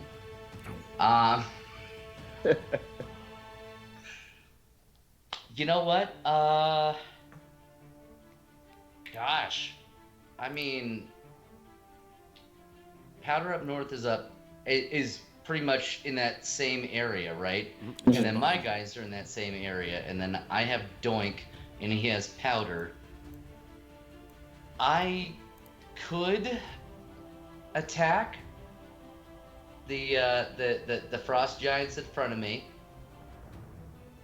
but I just really want to see what Divot and the Stone Giants do to those guys. So instead of doing what would naturally be in my nature, since everyone is rolling so hot tonight and trying nothing new, fuck it, let's just gamble with it. I am gonna try to inspire the Snow Stabbers and also my guys, and demoralize the enemy. I'm gonna go fucking Super Saiyan, bring on that Barakan, the Fury. Go Barbarian or Berserk in front of everyone and just intimidate the fuck. Well, on that side, and then inspire on the other side, and give them hopefully the shift of. I should stop talking. All right, Thoricus, you start calling into that great firebird within your spirit. You feel the energy pulsing through all of your veins as your feet kind of set into the ground, melting the snow beneath your feet a little bit. As you feel that fury, that build, remember, passed to you by the statue of Malka the Fury, who gifted you this for his respect of you in the battlefield. And then the demigod, the Raka herself, chose you as her current champion. You feel that swelling firebird within. And for the first time, like going into the full berserk mode granted you by the Fury, you, just like a barbarian, you feel your hands start to tremble and shake, and everybody kind of like, looks over, and you're just like, exactly, Super Saiyan. You just let this huge scream out, and your arms and body are trembling, and this wave of the rippling firebird just shoots out from you, inspiring your allies and demoralizing your enemies. And this great display of epic fiery light. So boom, I'm granting a +1 battle ranking to you homies. And that the Reavers are capped now. They're at the best. They're at the highest they can be. They're a +15. And then here we go. We're gonna get some morale saving throws for the units nearest you. Ooh, a crit! Gosh, dang it with these crits tonight. Dang. That's a good one. That's for me at least. That's a 20. The other two weren't great. All right, so. You see, as this great firebird emerges from your shoulders, and you almost raise up into the air a little bit, so filled with this furious rage, the champion warrior of the battlefield, filled with bloodlust and protection, all of it bottled into this fiery point that you can feel almost burning within your core. You're like floating in the air. This great firebird branches out. And then in a similar flash of light, Thoricus, you see as you look beyond the heads of these frost giants, where now you're floating 10 feet in the air and can actually see past them, you see that orb of light and shadow. And suddenly you see a flash of the great giant ice blade. And you hear it connect. And you just hear this rippling echo through the canyon. This hollow, savage slice sound. And you watch as Sir Curie, and this huge blast of light is shot out of the dome of magic.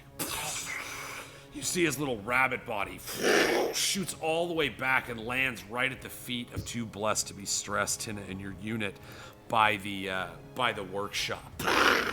You see his little rabbit body falls limp. A great savage ice blast across his chest.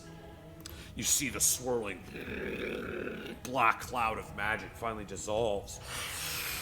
And you see standing there, I showed him to you earlier. So again, we're not doing the pants. It was kind of like a not the pants thing. Yeah, fuck pants.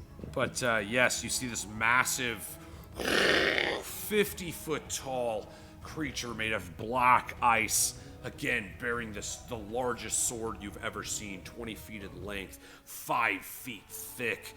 As it steps forward, General Glacius of the Winter Court has entered the battlefield. And that's where we're going to pick it up next time, guys. Wow. I was getting so fucking hyped. Jeez. Wow, Oh. dude. Just so everyone knows, I didn't do that.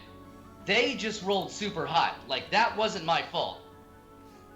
I didn't make that happen. I love that little man. Oh, all right. Holy crap, guys. I freaking love playing D&D with you guys. Seriously.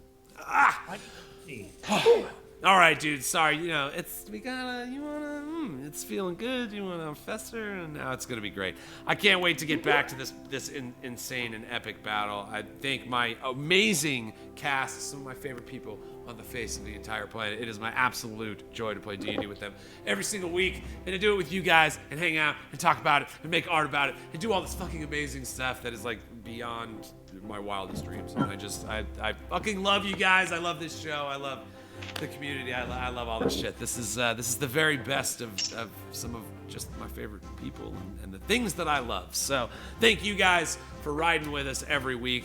I hope you'll be back, because man, this shit's gonna get pretty crazy. I promise you next week. But for now, we do have a little ritual we like to do around here. So maybe you've heard about it, maybe you haven't. We like to take a lighter like this one here and make sure you're not gonna light any of your friends, family, or household pets on fire, and go light us up. Thank you so much for playing D&D with us, guys.